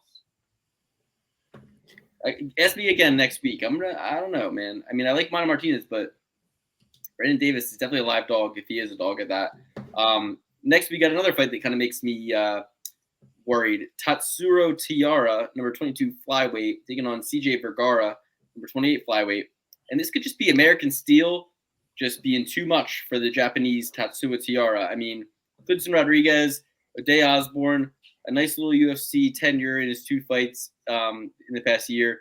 Before that, he was on the Contender Series. He got a big win, big finish, first round, 41 seconds on the Contender Series against Bruno Correa. And then Bruno Correa zombie, right? Yeah, the very same. And, even as far as like when he was 3-0, he fought Jonathan Martinez, who's going to be on this card later, at 5-0, lost a split decision to him back in 2015. CJ Vergara is the real deal, the truth. He's 31 years old. I want to take Tatsuo Tiara here, but honestly, live switch. I'm switching, man. I'm switching to CJ Vergara. He's, I wrote nervous here, minus 250 in Tiara. I wrote nervous. I was nervous for a reason. Trust your gut. We're racing this right now. It's Vergara. Vergara is my pick. Yeah, absolutely. And going with CJ Vergara as well at plus 250. Love those odds. This guy is the definition of someone you want your money on. Very good octagon IQ combined with tenacity, getting after it all the time, not taking any minutes off. Clearly knows what he's doing on the ground and on the feet. Might be a little bit undersized, but man, this kid's got the heart of a lion, and he's going up against a guy who has very good jiu-jitsu, don't get me wrong, but he's kind of one-dimensional, right? He's a young kid. He's like, 21 years old, something like that, who has one weapon, right? He's got jiu-jitsu. I think that Vergara has enough of an understanding of the grappling department to navigate those waters and, keep it on the feet or even, get into some wild scrambles and get on top and do some ground and pound. So I love CJ Vergara, especially at this money line. And, man, he's made a fan out of me in his first 2 UFC fights. So I'm looking to, cash in on that. Yeah, I mean, I really do not want to triple P certify Vergara, but that is what my instincts are telling me, that Vergara is going to come out on top. Why we do the show. It's why we do the show, for our instincts, not for the line, not for the records, not for anything else. but for us to look at these lineups, look at these matchups, and go, Yeah, but the more you guys are confident in CJ Vergara, it makes me laugh. I'm not. I picked the other guy, TT, but I wrote nervous right next to it, and I know that was my gut instinct when I looked at the line. So it's like, or when I looked at the matchup, I was like, I was like, you know what? If he was ever going to lose, 21 years old, taking on a guy with more experience than him, who's not over the hill by any stretch of the imagination. He's 31. I mean, he's only got 3 more fights than him. Like, how much more experience is that? But he's gotten more time to develop, right? I mean, he's got a lengthy amateur career. Oh, no, sorry. No, he doesn't. He doesn't. Sorry. He has no amateur fights. But, I mean, his career dates back till 2012, okay? 2012, this kid was 11 years old. Who? Tiara? Right? He's 21, right? 22. So okay, 12. so yeah. He was 12 years old? When this guy made his pro debut, and when he fought Jonathan Martinez, homeboy was 15. And this guy was fighting Jonathan Martinez, okay? So I thought you were saying Tatsiara Tiara was fighting at 11 years old. I was like, he got a professional fight at 11. I know the UFC just signed a minor, but I didn't know they were going that crazy. But I'm saying, he had an amateur career that dates back till 2016. Okay, so either way, this guy's had 4 years as a pro before this guy started his amateur fighting absolutely nobody. 0-0, 0-0, 0-0, 2-0, 0-1, 2-2. Yeah, winning by sleeper hold and shit. Yeah, I'm going with CJ Vergara. Thank you. Triple B certified an underdog and CJ Vergara. Check back with us next week to see if it holds. For now, we got another fight to break down, and that is Piera Rodriguez versus Sam Hughes. And Sam Hughes disrespected in the UFC, honestly. Like, I took her a couple of times as a dog. I think she's a little bit disrespected, but what do you guys think about this matchup? We got a newcomer, but she is undefeated. And, I mean, to me, this is kind of like Sam Hughes' fight. I say fight to lose, but I'm like, this is one where they're like, I don't know. I feel like they would rather Piera Rodriguez get a win here. She's not making her debut. I'm sorry. She's coming off the Contender Series. She fought Kay Hansen. Sucks.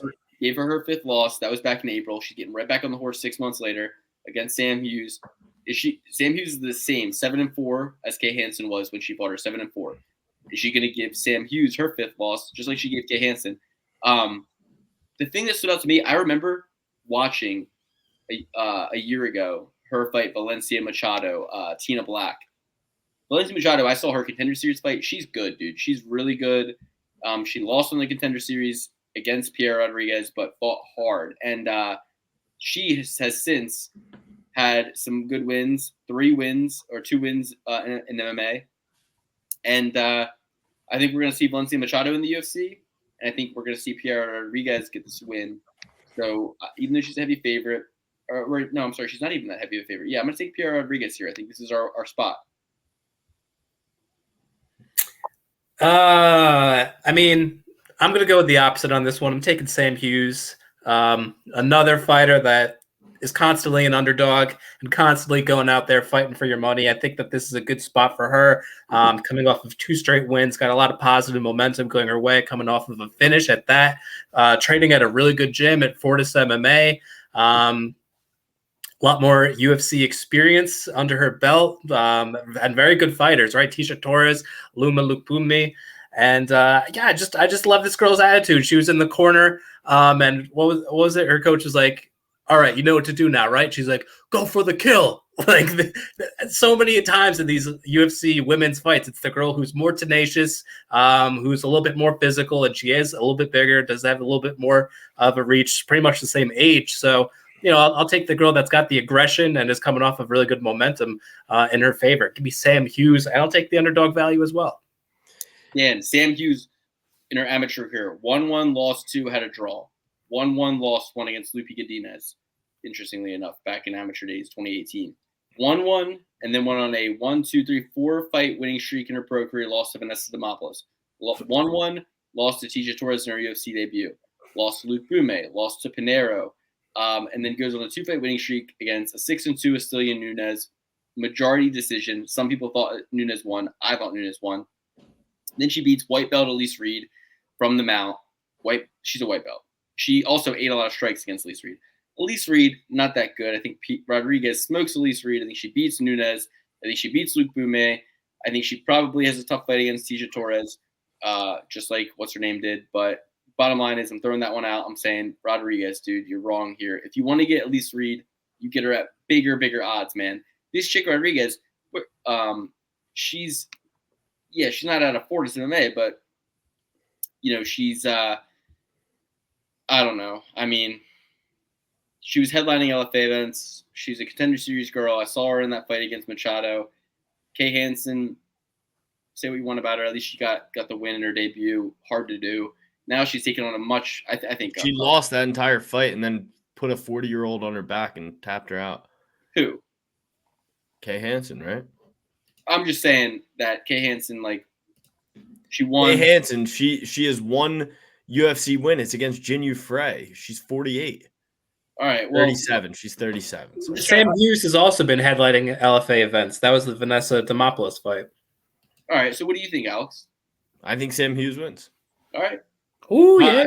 And here's the thing: I'm not going to even bet on this. I'm swearing off women's fights.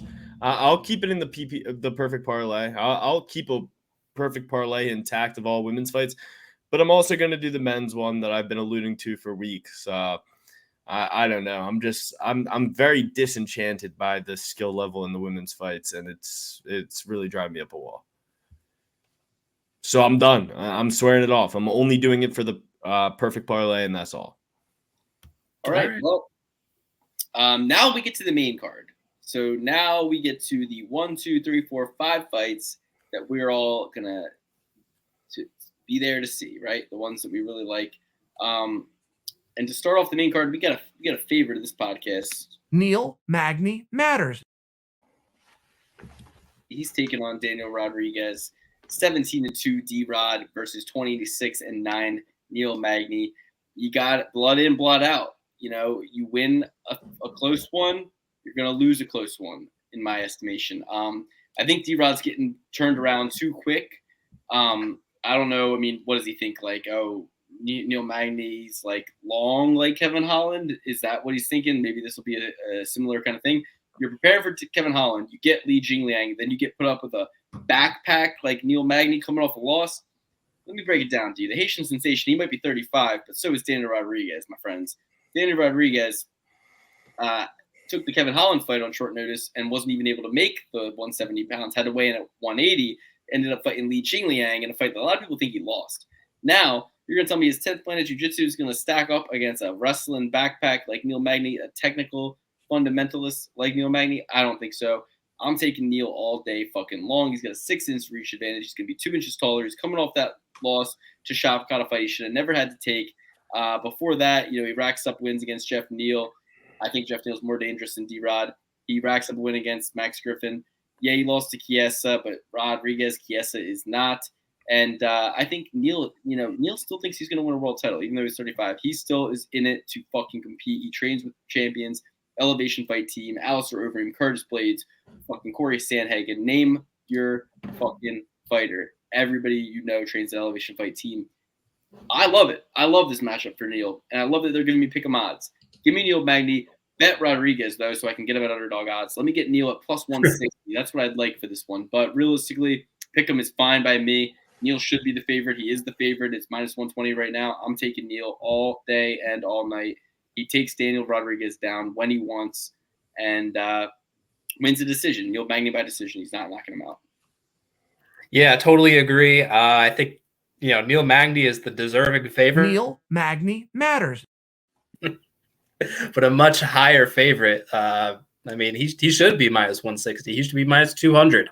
If you watch the show, I'm not the biggest fan of Daniel Rodriguez. I think he's a cool dude, like the tattoos, like the LA background and all that cool stuff. The Eddie Bravo background. But it's not a good matchup. And as we know, matchups make fights, right? I don't think that butterfly guard is going to do all that much against the wrestling that Neil Magny. You don't know anything about 10th Planet Jiu-Jitsu. Yes, I do. Yeah, I just said it. I just gave you a key term, butterfly guard. Do you know what that is? I Do know you know what what that is? I don't think you know what butterfly guard is, and It I means don't, when your legs are like they're like a butterfly's wings. They're inverted like that, okay? And it's when you are in guard, which is a position where you're on your back, like you're going to be in North Carolina in a couple months' time. So you'll know a whole lot about the guard in a few months. Anyway, I Neil hope you put Magny- me in any type of guard I'm because still that's a talking. I'm still pin talking. in folk style wrestling, son. My pick is still going on.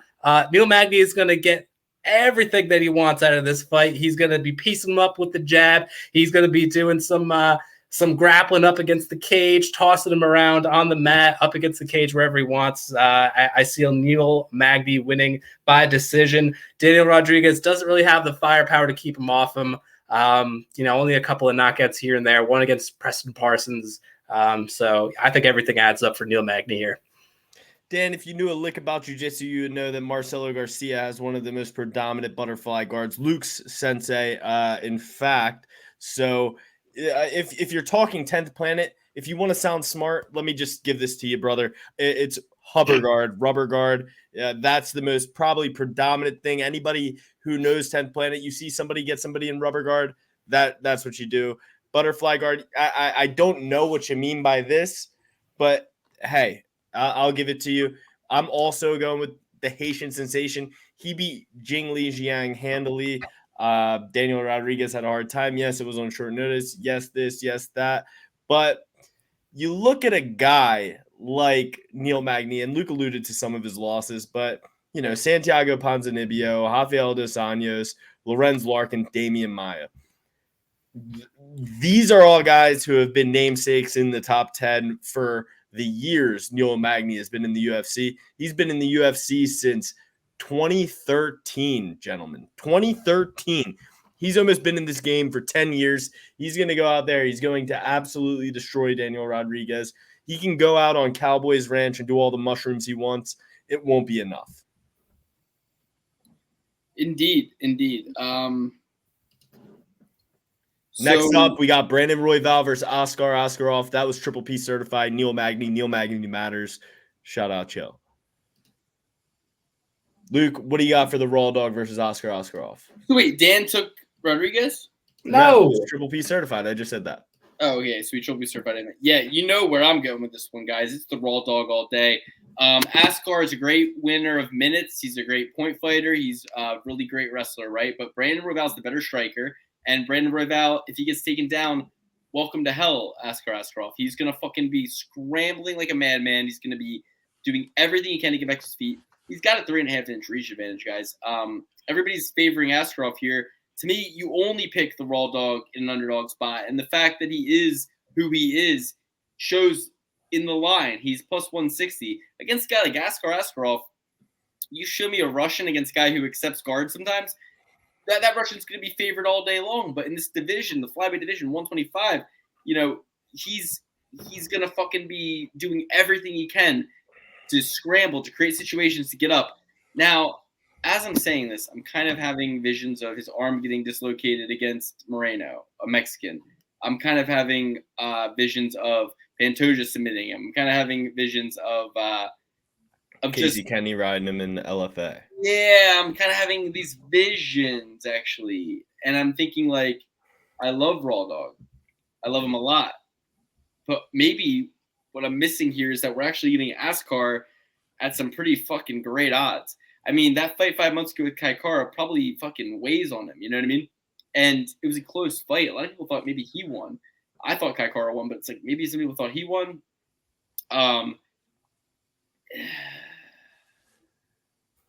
Luke, let me. I'm switching. It's Askar Askarov. No. I'm switching. It's Askar Askarov. Listen, I don't want your opinion to fucking influence me. I know where my biases lie. I know that I think and want and hope to God that Brandon Moreno wins this fight. I believe in him. And I love, Brandon Royval, sorry. And I love getting Royval at underdog odds. And I believe in his trajectory. I believe in his growth. I believe we're going to see a better Brandon Royval every single fucking time that we see him. But if you put a gun to my head, if you put a bullet to my head, I think the same things about Bullet. I think the same things about Askar. And I think that Kai Kara is better than we think he is. And I think he kind of won that fight against Kai Kara. And I think that's why we're getting a good line on him now. He should be a minus 300 favorite in this spot against a guy who is going to accept bottom position, against a guy who's wild like Royval. I think Askar can actually win this fight, and I think that minus 190 is a little generous. Actually, fuck.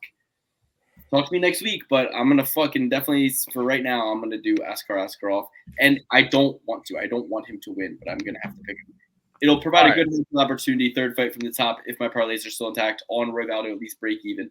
I wrote Royval. I wrote gonna be wild. I'm officially switching to Askar. Luke, well, let me put this all to bed for you. If Kai Kara France can keep Askarov off him, what will Brandon Royval do to him? Brandon Royval destroyed Kai Kara France. It was an amazing fight. It was back and forth for a little bit, and then Brandon Royval really took it to the next level. I think that if Kai Kara France can keep Askarov, and sure, Kai Kara France, little guy, lower center of gravity. They have an easier time defending takedowns than the lanky guys like a Brandon Royval. I think Brandon Royval can go out there, keep him at range, and really work the jab and get this fight to go where he wants it to go and tire Askar out before he even sees those ground exchanges. I'm going with the raw dog, Brandon Royval. 2 points I disagree. He's not going to guillotine Askarov like he did Kai Kara. He hurt Kai Kara on the feet first. It was a wild fight. Kai Kara is known as don't blink. Askar is known as a precisionist, a striker, a perfectionist. He's not going to engage in the same kind of fight that favors Brandon Royval as Kai Kara. Furthermore, if the fight does go to the ground, Askar is not getting choked out by Brandon Royval. He's a Russian. Not to mention, you mentioned cardio. He's not going to gas out. So I did not mention cardio. I mentioned that Kai Kara France kept Askarov off him for long enough to get a decision. So why wouldn't an American wrestler be able to do so? You said Royval could gas him out. You said he could like. I did not. I never said that. All right, check the tape. I said keep him on the edge of the jab. Okay, the edge of the jab. Royval is a hook kind of guy and a brawler, whereas Askar, if anybody's going to be the one keeping on the edge of the jab. All right, Luke. All right. Listen, we can agree to disagree. These picks right now, by the way, for our records, we got to check in next week for the official record keeping. But how about this? I'll disagree to agree. We don't agree. I'm disagreeing that we agree. I think Askar is going to win. I think that if I'm betting with my heart, I take Royval. But if I look at it objectively, it's Askar's fight to lose. He wins this fight. Yeah, I think Askar wins as well. I don't even know if the Raw Dog is a wrestler. I think he's more of a jiu-jitsu guy. So I don't think he's going to have much of a chance of keeping Askarov off of him. I don't think submissions are going to be a play at all. I think Askarov with his actual elite wrestling will be able to have a knowledge of what's coming his way as far as the guillotines and the Amanari rolls and the whatever else that Royval's going to throw at him. I'm a little bit wary because I feel like Askarov could get a bunch of takedowns, but not a lot of control time and not be racking enough points as far as damage. Whereas Royval, we know, is going to be throwing elbows and everything, and probably going to be racking up more points in that regard. But with that being said, I agree with Lukey as far as the outcome, if it's standing, where Askarov will have that jab, whereas, Royval is more of a brawler, Askarov a little bit more technical. All that being said, I'm going to take the Russian wrestler against, the more of a jiu-jitsu player in this matchup. So I think the favorite line is the right way to go. Okay, well, this next one, I think I'm pretty interested to get your take on. Alex is doing his thing, but why don't you do this? Take us through Jonathan Martinez versus Cub Swanson. I mean, Jonathan Martinez, he's minus 175 favorite. Interested to get your breakdown. I'll take everybody through the nuts and bolts of it, but give me your gut instincts on this one. My gut instincts tell me that the younger, hungrier fighter in Jonathan Martinez is a justified favorite. Coming off of 3 straight wins, looks like he's got some very clean striking. Sometimes a little bit too hesitant to pull the trigger, but I think a guy like Cub Swanson is going to bring that out of him because we know Cub is going to be in his face for good portions of this fight. So I think that goes to the betterment of Martinez, again, kind of bringing the fight out of him. And just being the younger, cleaner striker at this point in his career is going to do him well. Also, I think it's interesting that this card, the main card, can be completely inversed, and it would make a lot more sense than it does now. Like, we could have Neil Magny and D-Rod at the top of this thing and Alexa Grasso and Viviane Araujo at the very bottom. I think that would be the better play here. UFC should do that. But again, as far as this fight is concerned, give me Jonathan Martinez. What's his nickname? The Dragon. We need to, do a little bit better on the nickname, but I think the fight's going to go his way. It's like this. They want to be able to say to their shareholders, to Disney, to the mouse, to the executives, they want to, and I'm not being jaded or anything here. I think it's great, but they want to be able to say, we had 2 women headlining X amount of cards every year. They want to be able to say, we had a Mexican fighter and a Brazilian fighter and a Chinese fighter headlining cards this year, right? They want to be able to be, nobody cares, right? At the end of the year, they're not going to show that this card was critically panned, right? They're going to say, no. We had X amount of viewership, we had X amount of pay-per-view buys, and all of these special stats that everybody fucking loves to eat up in the corporate world, right? That's what they're going to say. It's the cold, hard reality of the world we live in today. But that, it's not because these ladies are the next to watch, right? The next to watch ladies are on pay-per-view, and they want just as much to have a Nate Diaz at the top of their card or a fucking whoever, so they can make more money. Valentina Shevchenko is, if they said to Valentina, you're a woman, you're from wherever you're from, why don't you headline this pay-per-view? Or John Jones makes his heavyweight return, top of the bill. He's a man. She'd be like, put me at a co-main, give me my pay-per-view points, put John at the fucking top, put Nate Diaz at the top, put Conor McGregor at the top, put anybody at the fucking top, right? She would say that if that's what it took, given the option, right? So who are we really favoring? The people who stand to benefit from it? It's not like I don't know. Alexa Grasso and Viviane Araujo have a big opportunity here to make the people who, and really it's a bigger opportunity because people will say, oh, I'm not excited about this card. So all they have to do is be a little bit better than I'm not excited, and people will go, fuck yeah, this is amazing, right? Yeah. But yeah, let's not pretend this is the best fight of the night. So Jonathan Martinez, I love Jonathan Martinez in the spot. Absolutely love him in the spot.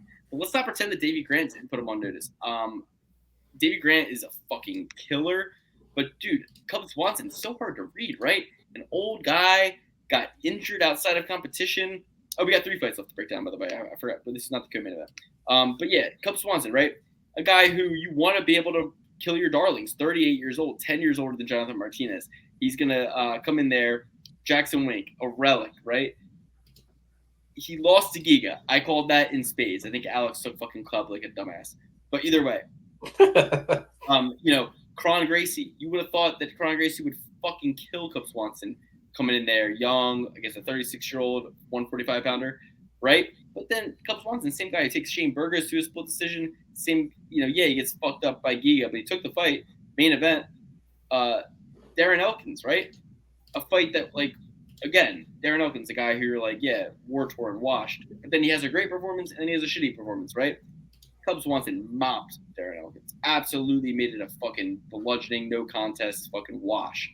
And then Darren Elkins bounces back and has a great performance, right? Like a smothering win against somebody. So really hard to get a read on Cub Swanson, really hard to get a read on Darren Elkins, really hard to get a read on some of these guys who are in this young man's division, a lighter weight class division, but are coming up against guys who just don't have that experience. And like we always say, it's not your grandfather's UFC. But that Davey Grant knockout was a year and a half ago. He's put 3 wins together since. Not without a little bit of chaos here and there, but 3 wins inside of a year. Generous odds at -175 for a guy 10 years younger, when we know 7 years younger is a 64% win category. 10 years has got to be literally up in the 80s. I don't even know. But bottom line is, it's Jonathan Martinez all day, and I'm hoping we can trophy certify him at these odds because I think they're pretty generous. 175. Anything outside of -200, I think is pretty generous here. You don't want to be chinny against a guy like Cub, though, right? And Jonathan's been dropped. I mean, I don't want to Davey Grant fight. Davey also fought a lot of really good guys. He fought Chito Vera, tooth and nail. I'm not trying to put Davey Grant into a box here, but it's it worries me. Jonathan Martinez has 4 losses. Jonathan Martinez has been knocked out, has been dropped. Sometimes his fight's a little bit too passive. Gets fucking fucked up. You know what I mean? He lost to Andrei Sukumtov, who. Yeah, I don't know. I mean, it's a setup. You couldn't even beat a wobbled Sugar Sean. Sugar Sean broke his foot, and he still couldn't finish the deal. Andre Sukumta. Yeah. Jonathan So- Martinez has been on a journey. Is he a journeyman or has he been on a journey, man? Yeah, I mean, I love Cub Swanson. I will say it, he was my favorite fighter for a long time. I'm rolling with Cub Swanson here. Let's go. I don't necessarily think it's the best pick. I don't necessarily think it might be the right pick, but I think Cub Swanson can get it done. If Davey Grant can, Cub Swanson can do it way better in spades. So you got to go with Cub Swanson here. I think Cub Swanson finds a way by hook or by crook. Like Luke said, he irked out a win over Crone Gracie, who we all thought was the next coming. I think that he goes out there and he shows Jonathan Martinez a little veteranship, a little gamesmanship, and gets it done. I mean, he can knock him out. He could win by decision. Okay. No trophy certification there. Next co-main event, Alonzo. Did Dan pick yet? He did. Yep. He picked Jonathan Martinez. Next, we got Alonzo Menafield, Mishka Serkinov. Co-main event, 15-8, Misha Serkinov. 12-3, Alonzo Menafield. I'm going Menafield all day. I learned my lesson last time, guys. Menafield last time looked like a world beater. Took that guy down. Elbows from the crucifix. Just leg laces. Great stuff. Yeah, he lost the decision to William Knight, but I think that Fortis MMA is doing the right things for him. This guy's going to go 0-4. You can't be willing to determine. You definitely can't beat Alonzo Menafield. Nothing else I have to say. Yeah, Menafield is going to be another parlay pillar for me. I just like that he's a young guy who's clearly striving to learn in this game, right? Misha Serkinov is someone who could do a little bit of grappling, but I think Alonzo Menafield is learning enough to keep this thing standing and ultimately get the knockout, being the younger guy, having the death touch in that right hand, supremely athletic, obviously just a beast of just so much strength, right? Serkinov is on his way out. Menafield is on his way in. Co-main event, I think they're looking for a highlight reel knockout of some kind, and I think Menafield's going to deliver it. So give me Menafield as a parlay pillar, maybe even a knockout prop. Yeah, I'm going with Zoe all the way. I think he gets it done. Not really much to be said that these fellas haven't said. Like Dan said, probably going to be something that's consistent on a lot of my parlays. Love it. And with that, we have but one more fight to break down for you. The main event of the evening, Viviane Araujo, number 8 flyweight worldwide, taking on Alexa Grasso, number 5 flyweight worldwide. And at the end of the day, although it's a shallow division, with the exception of Askar versus Royval, they really are the only two of the card in the top 10. You really could have made Askar versus Royval the main event. But that being said, we'll give the ladies their due. Alexa Grasso versus Vivi. Guys, 2 hours.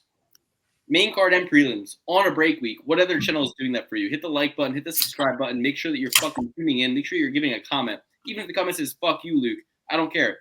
They'll probably block it. Honestly, YouTube's a bunch of pussies. But just leave a comment. Leave a comment. Let us know what you think of the show. And she's coming off that win against Joanne Calder-Wood. Don't call her Wood. For that Macy Barber. For that Ji-Young Kim. Alexa Grasso, besides her little majority decision loss to Carla Esparza and the a couple of losses to Herring and Suarez, perfect in her UFC career, doing the right things. Hasn't lost really besides the Esparza loss in Suarez.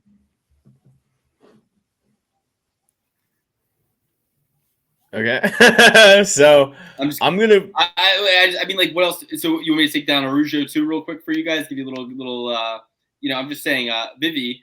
I just remember her against Andrea Lee looking good. Yeah, she lost the decision to Chukei Guillen. Beat Roxanne, beat Montana De La Rosa. I mean, I'm looking at everything. It's all decisions, guys, in the UFC for these ladies. I mean, a lot. That was the Tony Kelly fight, right? Was it? Andrea Lee versus Vivi Araujo, where he made some heinous remarks. I don't know, but I don't know, but I do know that she lost to Jessica Ai, she lost to Caitlin Chukagin, beat De La Rosa, beat Madafri, beat Andrea Lee. Now she's taking on Grasso. Originally, I wanted to take Vivi here, but man, I'm kind of leaning Araujo now. What do you guys think? You wanted to take Vivi, but you're leaning with Araujo? They're the same person. Which one are you leaning, Alexa? I don't know because you could have messed up. Now I'm thinking Alexa Grasso. Okay. All right. Well, I'm going with Alexa Grasso here. Yeah, the one biggest blemish on her career is Felice Herring. Tatiana Suarez, Carla Esparza. Carla Esparza, the current champ. No shame in that. She's the best wrestler in the division. Besides one, Tatiana Suarez, who had her battles with cancer or whatever. I think what is it? What is in your neck, Dan? What? The thyroid cancer. I think she had thyroid cancer. Yeah. So, but yeah. So Carla Esparza, Tatiana Suarez, nothing to hang your hat on. Those are two of the best grapplers in women's MMA in general. I don't think Viviane has that same mentality that those two have, and I think that Alexa Grasso is much more improved since we've seen her against Heather Clark in 2016. This might be a simp pick, but I'm going with Alexa Grasso. She only has 3 losses. 2 of them are 2 of the baddest mamma jammas, 2 of the best grapplers in the entire UFC, and 1 was a majority. So one judge either scored it as a draw or as a win for Alexa. Dan, what do you think? I like Viviane Araujo on this one. I think got more of a diverse skill set here. Good amount of grappling. Her last bout against Andrea Lee, 3 takedowns. I believe it was 1 per round, and just kept her down there. Completely dominated that. 3 previous fights to that, she's racking up strike consistently in the 80s, which is a very high amount for a 3-round fight. So I think she has the volume to match Grasso. Both are pretty equal in their power. We're going to have a slight reach advantage for Viviane. But again, I think the wrestling is really what comes into play. Is going to be the equalizer between the two. I see a very similar strike count, but what's going to put her over the top is a couple of takedowns here and there, and what will ultimately be a very close fight, something that you're going to have to sweat out if you have either side of this one. But if it's a women's MMA bout, I will take the dog value, and I'll take the lady that's a little bit more aggressive and just more weapons to bring to this contest. Yeah, I'm going to settle on Grasso. Check back with me next week. But I think that I liked Vivi as a dog. But over 5 rounds, I think that's going to be very hard to wrestle for 5 rounds. She's going to resort to striking. Grasso will piece her up. Good hedge out spot to take the favorite in the main event, too. If I want to bet on Vivi to hedge out, if I get that shot, it gives me a good opportunity. So I'm going to settle on Grasso. Check back with me next week. But let's go through our whole picks. First thoughts. I'll do mine first. I have them all right here. You guys can pull them afterwards. Taking Grasso, taking Jonathan Martinez, taking Askar Askarov, Lonzo Menefield, Neil Magny, Piero Rodriguez, lone dog of mine. I had a couple other dogs I switched. I'm now on just CJ Vergara, big dog. Mana Martinez, but that one could be squirrely. Pete Rodriguez, not really going to bet that one. Victor Henry, I like that. Melzik the gun, another squirrely one. I'd equate that to the same as Mana Martinez. So those two I'm going to put little stars next to and maybe build some parlays that hedge against those outcomes so I don't have to worry about interrupting my perfect parlay. Maximov over Malkoon, man. Trophy certified him. And Dusko to Rovic, another trophy certified pick first of the night. Guys, stay everybody through. All right. There's only 12 fights on DK right now, but I'm going with Dusko, Nick Maximoff, Burrito, which is the one missing from DK, Victor Henry, Pete Rodriguez, Mana Martinez, CJ Vergara, Sam Hughes, Neil Magny, Brandon Royval, Cub Swanson. I almost wanted to say Jonathan Martinez, but Cub Swanson, Alonzo Menefield, and Alexa Grasso. With those 12, and that's apart from the Burrito versus the gun, $10 nets you $12,692.90. All right, I got to clear out my picks here because I I put in 20 fights and bet $100 to make $63 million. Just a fun thing that I do in my spare time there. We are going with Dusko Todorovic, Mana Martinez, Sam Hughes at +160, Viviane Araujo at +165. This is the order that DraftKings has given me. Pete Rodriguez, Alonzo Menafield, Nick Maximoff, Neil Magny, Rafael Sunzao, plus 260. Great value there. Jonathan Martinez, CJ Vergara at plus 200. Very high on that one. And Askar Askarov at minus 190. And it looks like with a $10 wager, we're looking at $23,120.87. Amazing. And if I have it correctly, Triple certified picks are going to be Alonzo Menafield, Neil Magny, CJ Vergara, Mana Martinez, Pete Rodriguez, Victor Henry, Nick Maximoff, and Dusko Tudorovic. Me and Dan settled on Melvin the Gun, and Alex took Brito. And you both took Hughes. I'm alone on Rodriguez. And we both took Askarov, Alex alone on Royval. We both took Martinez, Alex alone on Club. We both took Grasso. Bittman is alone on VV. That sound correct to you guys? Sounds correct to me. So if you're going with the double B certified picks, Grasso, Martinez, Askarov, Hughes, and Gunn. Those will be the two that the ones we double B certified. Other than that, got 1, 2, 3, 4, 5, 6, 7, 8. 8 double B certified picks for you. Check back with us next week, see if they still stick. Check our open bet sheets listed in the Patreon. And if you want to see all the drama unfold, go to the Patreon. That's where we'll break down all the hot topics. 2 hours on a break week. You're welcome. We won't leave you high and dry ever. Every Monday, check back in with us. Subscribe, like, tap that notifications bell, and give us a comment, please. Also, join the Discord. And as always, the Patreon. That's where you can find all of our open bets live sheets that we update as the fights go on, or at least I do when I can, and we all do when we can. That being said, we love you. DM us in the Patreon. You can always DM us. Ask us anything you want. We'll answer. We'll even address it live on the show if you so choose. We'll plug your e-commerce store. We'll plug your business, whatever you want. If you're a Patreon, you're in the family. That's where you get all the exclusive content. Come and join us there. Anything else to say, boys? Thanks for tuning in. Sign up for the Patreon. Love you. Love you.